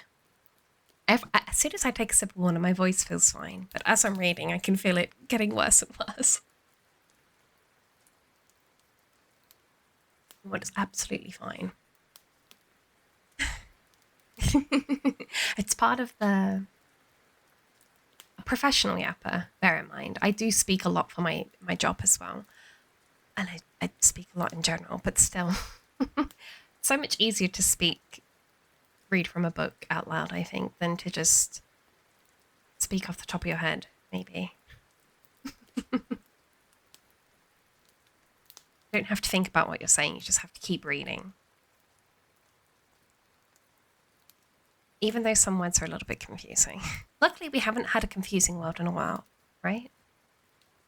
I find it so funny that English is my native language, but I still stumble across these horrible words that I don't understand every single day. Every time I read a book, every time I listen to something, I stumble across one, I'm like, what the hell is that? And it didn't happen for so long. And now look at it, it's happening all the time. What is going on? Luckily, getting a little less hot now, a little more cooled down now, which is nice. But definitely next time I'm going to have to... I have this really lovely thick shirt that I love to wear in the fall. And if you just wear like a light coat over it, it's really comfy. You know, wear it to work all the time with some straight cut pants.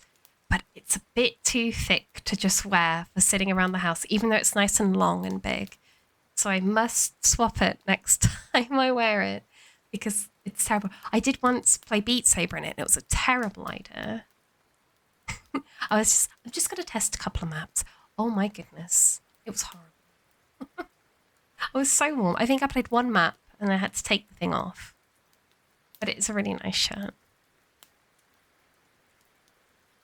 One more stretch, and then hopefully the ads will have decided to leave and we can carry on.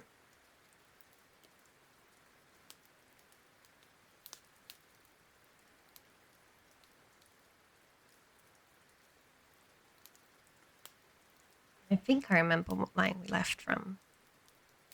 Leave it is. There we go. Here. Just read this line again. Alice waited a little, half expecting to see it again, but it did not appear, and after a minute or two, she walked on in that direction in which the March Hare was said to live. Num num num. I've seen hatters before, she said to herself. March Hare will be much most interesting. And perhaps, as this is May, it won't be raving mad. At least not so mad as it was in March. As she said this, she looked up, and there was the cat again, sitting on the branch of a tree. Did you say pig or fig? Said the cat. I said pig, replied Alice. And I wish you wouldn't keep appearing and vanishing so suddenly. You make one quite giddy. All right, said the cat, and this time it vanished quite slowly, beginning with the end of its tail and ending with the grin, which remained for some time after the rest of it had gone. Well, I've often seen a cat without a grin, thought Alice, but a grin without a cat? That is the most curious thing I've ever saw in my life. She had not gone much farther before she came in the sight of the house of the March Hare. She thought it must be the right house, because the chimneys were shaped like ears, and the roof was thatched with fur. It was so large of a house that she did not like to go near till she had nibbled some more of the left-hand bit of mushroom, and raised herself about 2 feet high. Even though she walked up towards it rather timidly, saying to herself, suppose it should be raving mad after all. Almost wish I'd gone to see the Hatter instead. Chapter 7. Mad Tea Party.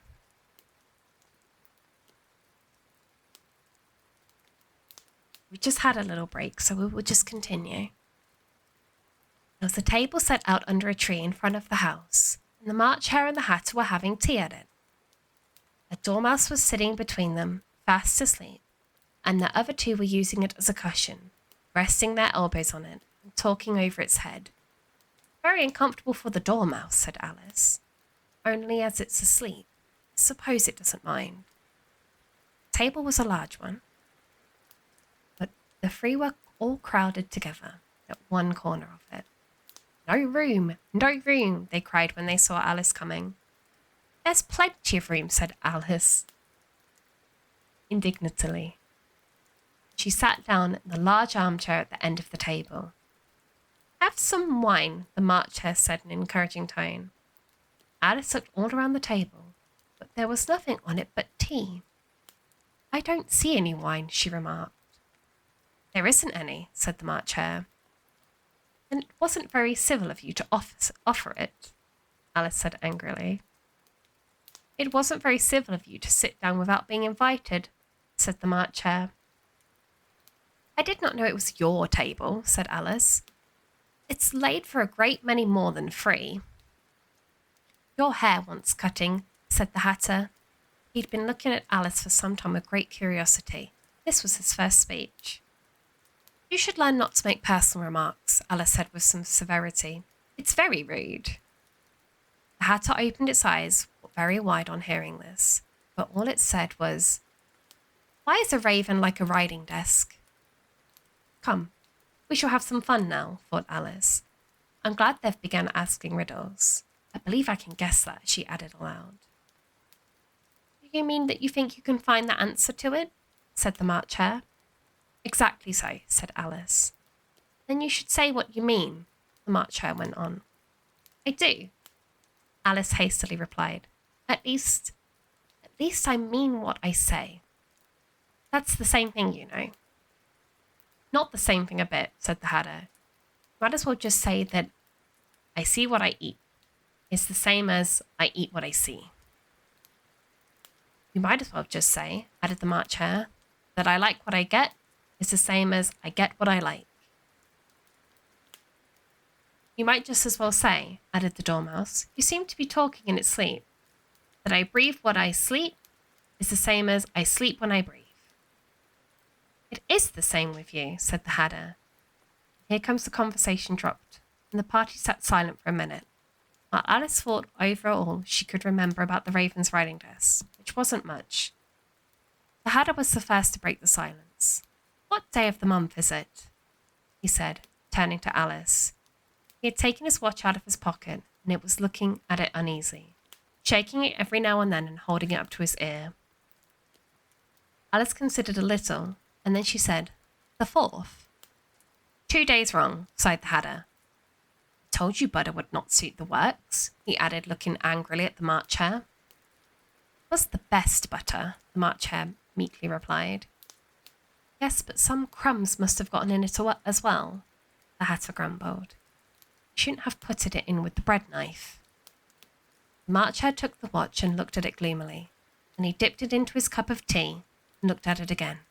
But he could not think of nothing better to do than say his first remark. It was the best butter, you know.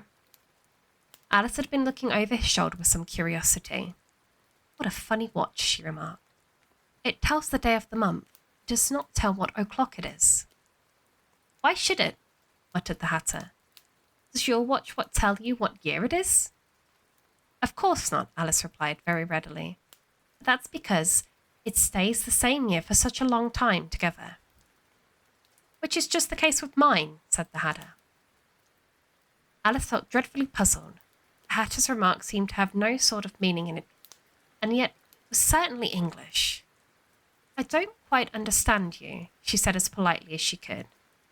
The Dormouse is asleep again, said the Hatter, as he poured a little hot tea upon its nose. The Dormouse shook its head impatiently and said, without opening its eyes, Of course. Just what was I going to remark myself here? Have you guessed the riddle yet? The Hatter said, turning to Alice again. No, I give up, Alice replied. What's the answer?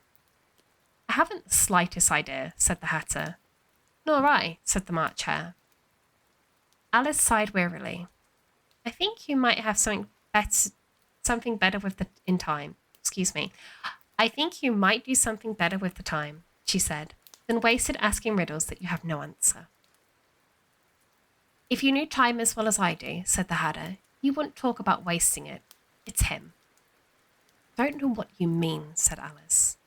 Of course you don't, the Hatter said, tossing his head contemptuously. Oh my goodness, what a word. Another hard word found. Contemptuously. I dare you never speak. Now I cannot speak. Excuse me.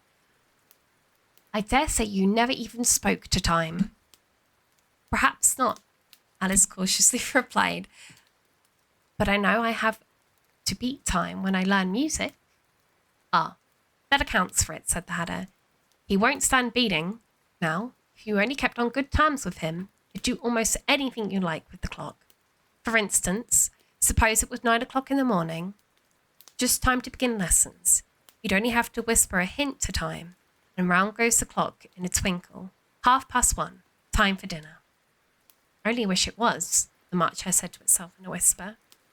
That would be grand, certainly, said Alice thoughtfully. But then I shouldn't be hungry for it, you know. Not at first, perhaps, said the Hatter, but you could keep it to 1:30 as long as you like. Is that the way you managed? Alice asked. The Hatter shook his head mournfully. Not I, he replied. We quarrelled last March, just before he went mad, you know, pointing with his teaspoon at the March Hare. It was at the great concert given by the Queen of Hearts, and I had to sing. I will not sing. Twinkle, twinkle, little bat, how I wonder where you're at, what you're at. You know the song, perhaps? I've heard something like it, said Alice. It goes on, you know, the Hatter continued in this way. Up above the world you fly, like a tea tray in the sky. Twinkle, twinkle. Here the dormouse shook itself, began singing in its sleep. Twinkle, twinkle, twinkle, twinkle.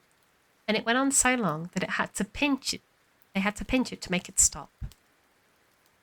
Well, I'd hardly finish off the first verse, said the Hatter, when the Queen jumped and bawled out. He's murdering the time. Off with his head. How dreadfully savage, exclaimed Alice. Never since that, the Hatter went on in a mournful tone. He won't do a thing I ask.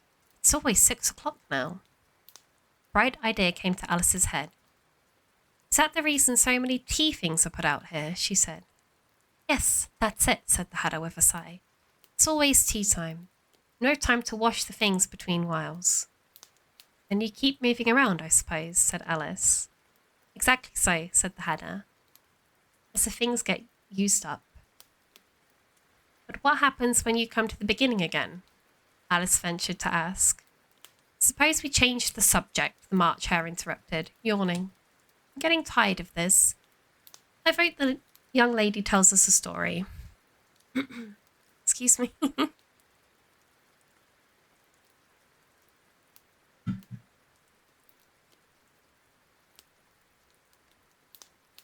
I had to cough, I'm so sorry.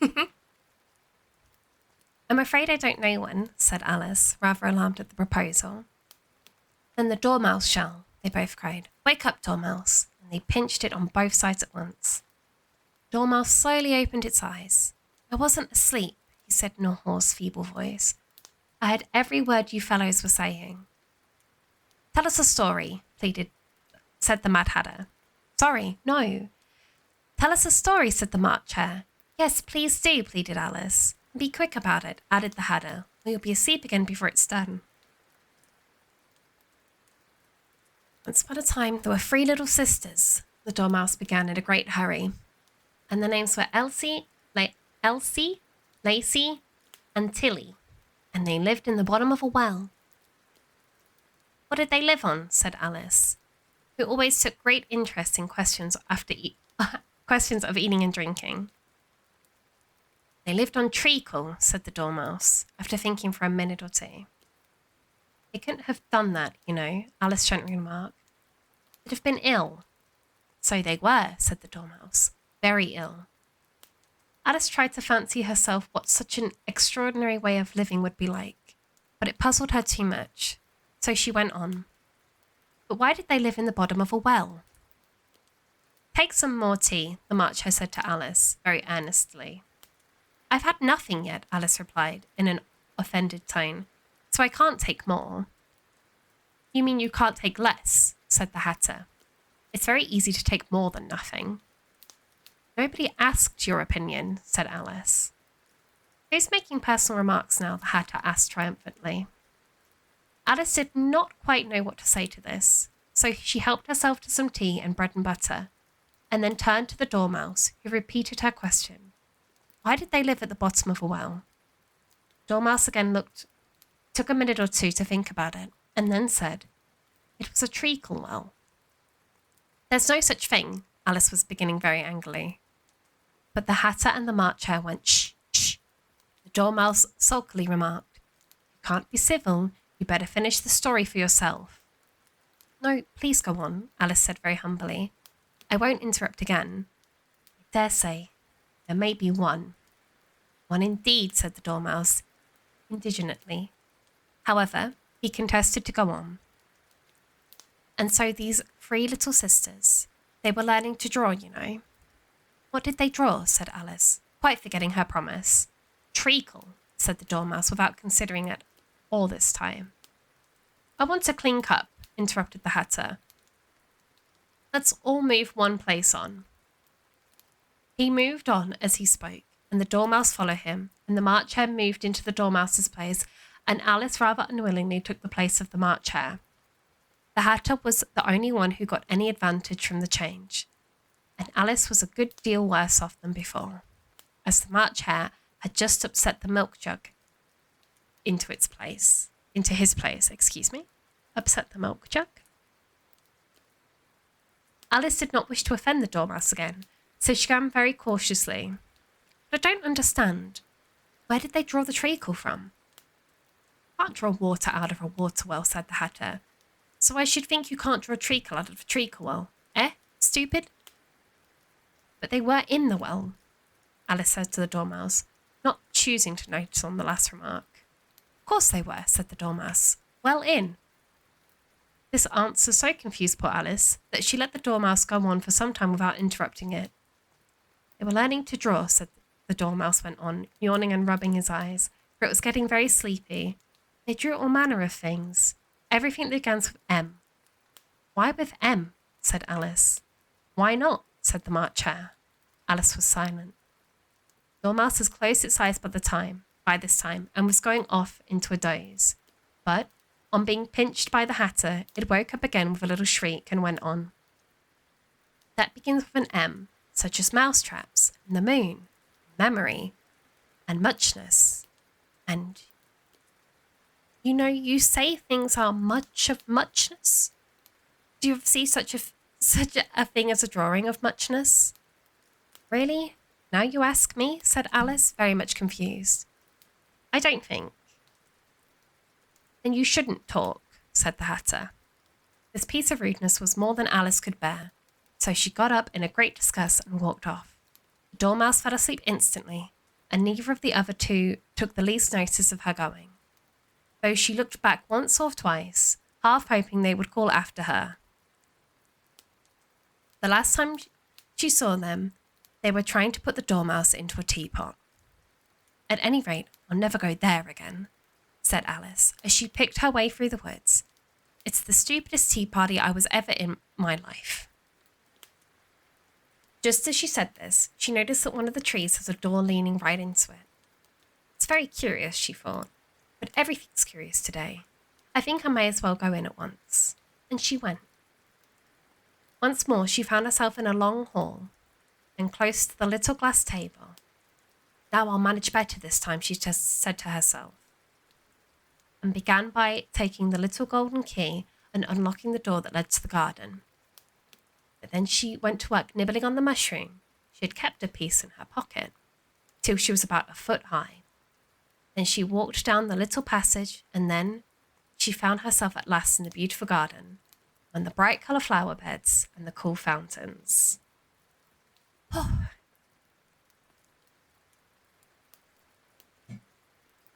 Time for a sip. We have 1, 2, 3, 4. We have 5 more chapters to go. We have read 7. So, do we keep reading? Because I'm a bit scared that I'm not going to be able to finish this today.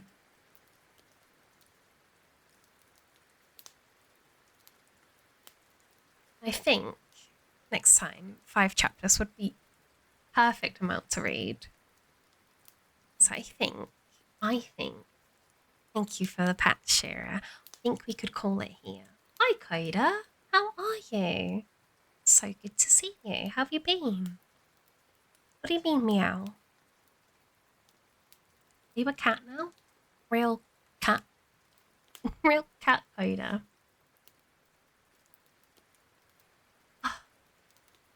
I've stopped being warm.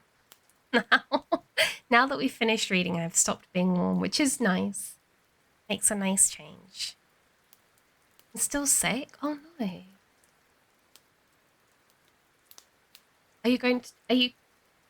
Are you happy to share what you're sick with? Have you got like I know there's been some COVID going around recently. I was listening to the story. I'm so glad. Did you like it? I like reading a lot. So I wanted to do a stream where I read a story. COVID indeed. Oh no, I'm so sorry to hear it. Sometimes it can take so long to just get to start feeling even a little bit normal again. But I hope you're drinking plenty of tea and looking after yourself. Honey and lemon, lots of warm blankets, socks, jammies, you know.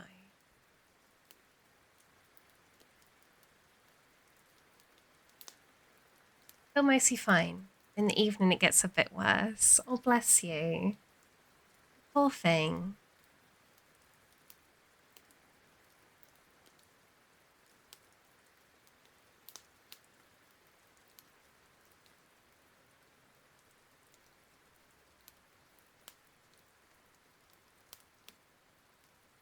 We all pack Coda, actually. I don't remember how. Does it work for me? It does. It's a fun idea. I was a little bit nervous. Actually, I was very, very nervous. But it was nice. I liked it. But I'm trying to get into reading like in my downtime as well. I was reading a book that I didn't like. But I'm currently reading a book called The Forest Brims Over, and it's really interesting. I really like it so far. But unfortunately, I've had such a chaotic week that I haven't really had much time to sit down and read. So it's been nice to read a little today. Would never be able to do that. I often have to read the same parts over and over because I forget to pay attention to what I read. I do sometimes, not so much now. And I feel like when I read aloud, it's easier. But I do, especially before, I would like kind of zone out. I would be reading, but I'd also be zoned out. So I'm just like, I'm sorry.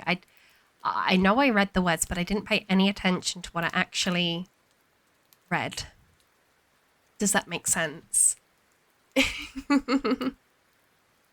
So I'd just be like, wait a second, I have to go back and read it again. But reading aloud, I don't have that problem. I feel like because you have to say it and you process it a bit better. So I read a lot though. I'm reading The Hobbit now, but it's such an old book, it's hard to understand at times. Yeah, so I wanted to read on stream, but you have to can't read obviously modern books because it's copyrighted material. So we're reading Alice's Adventure in Wonderland, which is public domain, but a lot of the other books that are currently public domain seem a bit too hard.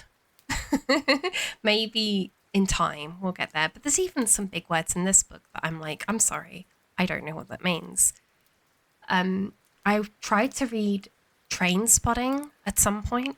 Train Spotting it's a really good book, but it's written in Scottish. And I know that sounds kind of weird to say, but it's written how Scottish people would speak. So it's really difficult to read. But it's very good, but unfortunately, I didn't make it very far into the book before I had to just give up completely because I didn't understand what the hell was going on.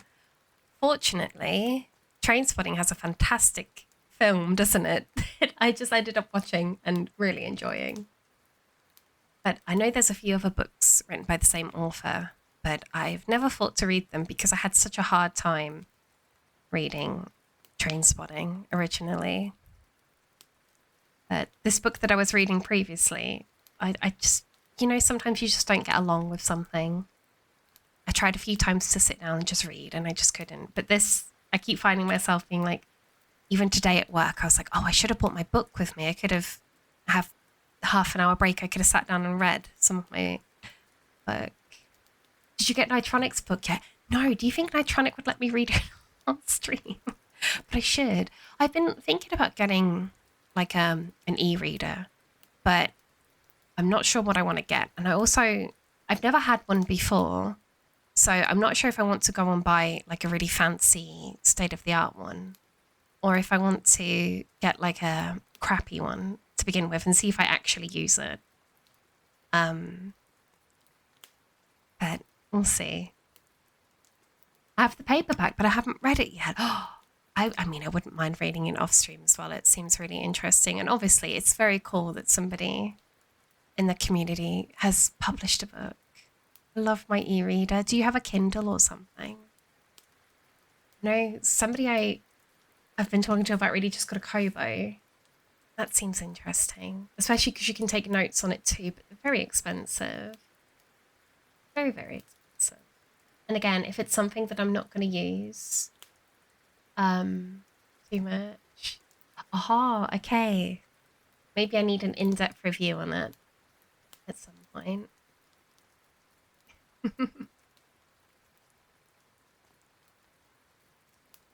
All right. I think I'm going to... A simple but perfect for me. Nice to read in bed. Yeah.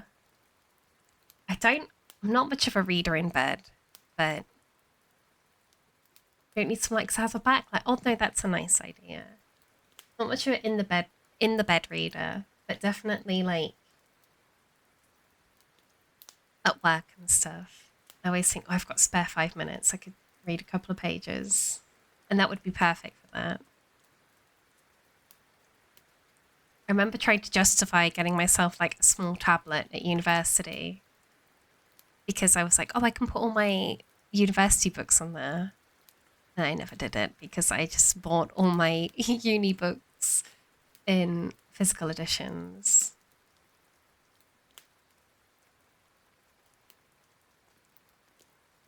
Just looking at where we're heading. I don't see anybody. I don't know who to rate. I never know who to rate. Because I'm terrible at everything. Would use audiobooks for books that I needed to read for school. That's really interesting. So in my school, you were given the books that you needed to read as part of the curriculum. So I never had like the issue of not having access to the material. I used to listen to audiobooks when I was younger in bed. I listened to the whole of His Dark Materials through an audiobook, and I kind of want to read His Dark Materials again. I think the books are really nice from what I remember. But I'm also in this kind of dilemma. Before, when I was at university and I was reading a lot as well, I just had a lot of books in my house, and I can't have a lot of books and a lot of squishmallows. I do not have the space. That's why I feel like an e-reader would be such a better idea. I just think it would be nice. But again, we're going to see, because if I buy one and I don't use it, I'll be really sad. But reading has been really fun. Like reading to my friends, reading to myself. It's been nice. I hope that you enjoyed Alice. We will finish it next week, I believe. Maybe Tuesday again. There is no stream on Thursday this week. I have some important work things that I need to do. So unfortunately, I'll be out the house until late on Thursday. And then next stream is on Saturday, where we will be doing something in VR chat. I don't know what. Maybe just being cozy. Maybe we'll do some dancing. We'll see how it goes, really. I was thinking to raid somebody who I'm becoming a massive fan of, which is not Dawn. They have a really nice accent, but I'm just wondering if they're having some issues. Let me see. Let me have a listen quickly.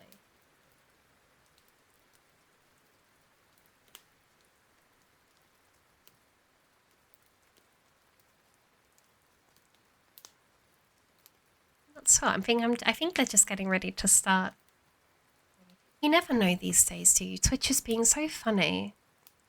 People. Like, today my stream is in every settings quality known to man, but for the past few weeks it hasn't been, which has been really weird. And it's been the same for other people's streams. I'm just, what is happening? Twitch, please. And I don't know about you, but my stream's constantly buffering. I gotta watch somebody. It's always buffering. So annoying. And it's not usually an issue, but sometimes it's really bad. Sometimes it's fine, sometimes it's really bad. Especially on the phone. Phone is the worst. Just sneeze, and that did some splash damage. Make sure to clean up your splash damage, Shira. I'm having problems with Siri's stream, that midway through the stream will start playing audio from the beginning of the stream. Oh, how strange. I just don't know if the servers are on fire, or I don't know. My entire arm is sticking wet. That sounds like the perfect time to go have a nice hot shower, Shira. You know? Are we all a little sick? We've got Shira and Coda a little sick at the moment. Guys, stop being sick, please. Stop being sick, or I have to give you a flu shot next time I'm in VR. I've been able to watch your streams the last two streams. Like, yeah, it's so strange. It just, sometimes it's there and sometimes it's not. What I've been doing is like halfway through the stream, if I'm on pancake mode, just checking if I got the different options. Sometimes I do, sometimes I don't. It's very weird. I do not understand.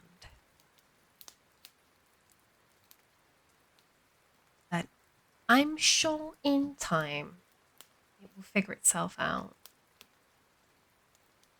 Okay.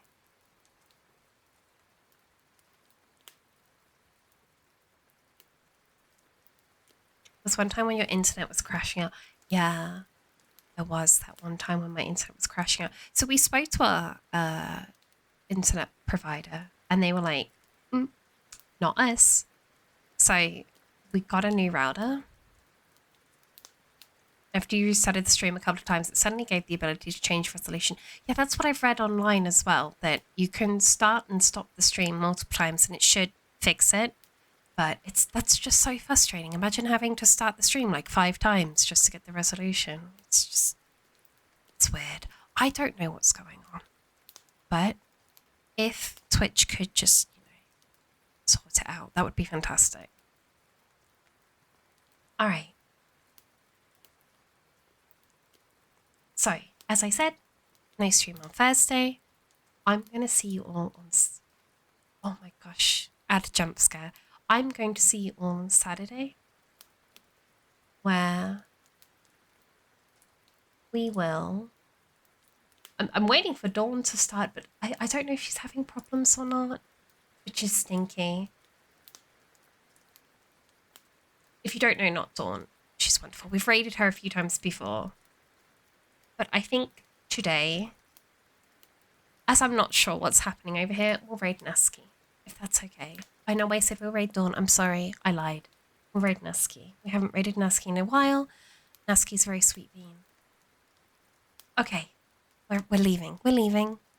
I appreciate you being here. I hope you had a wonderful, cozy evening with me. I hope to see you Saturday and next week to finish our reading of Alice in Wonderland. I have lost the person I'm trying to raid. Here they are. Look after yourself. Drink water. Wrap up warm in your blankies. Coda, next time I see you, I hope you're feeling much better. And you too, Shira.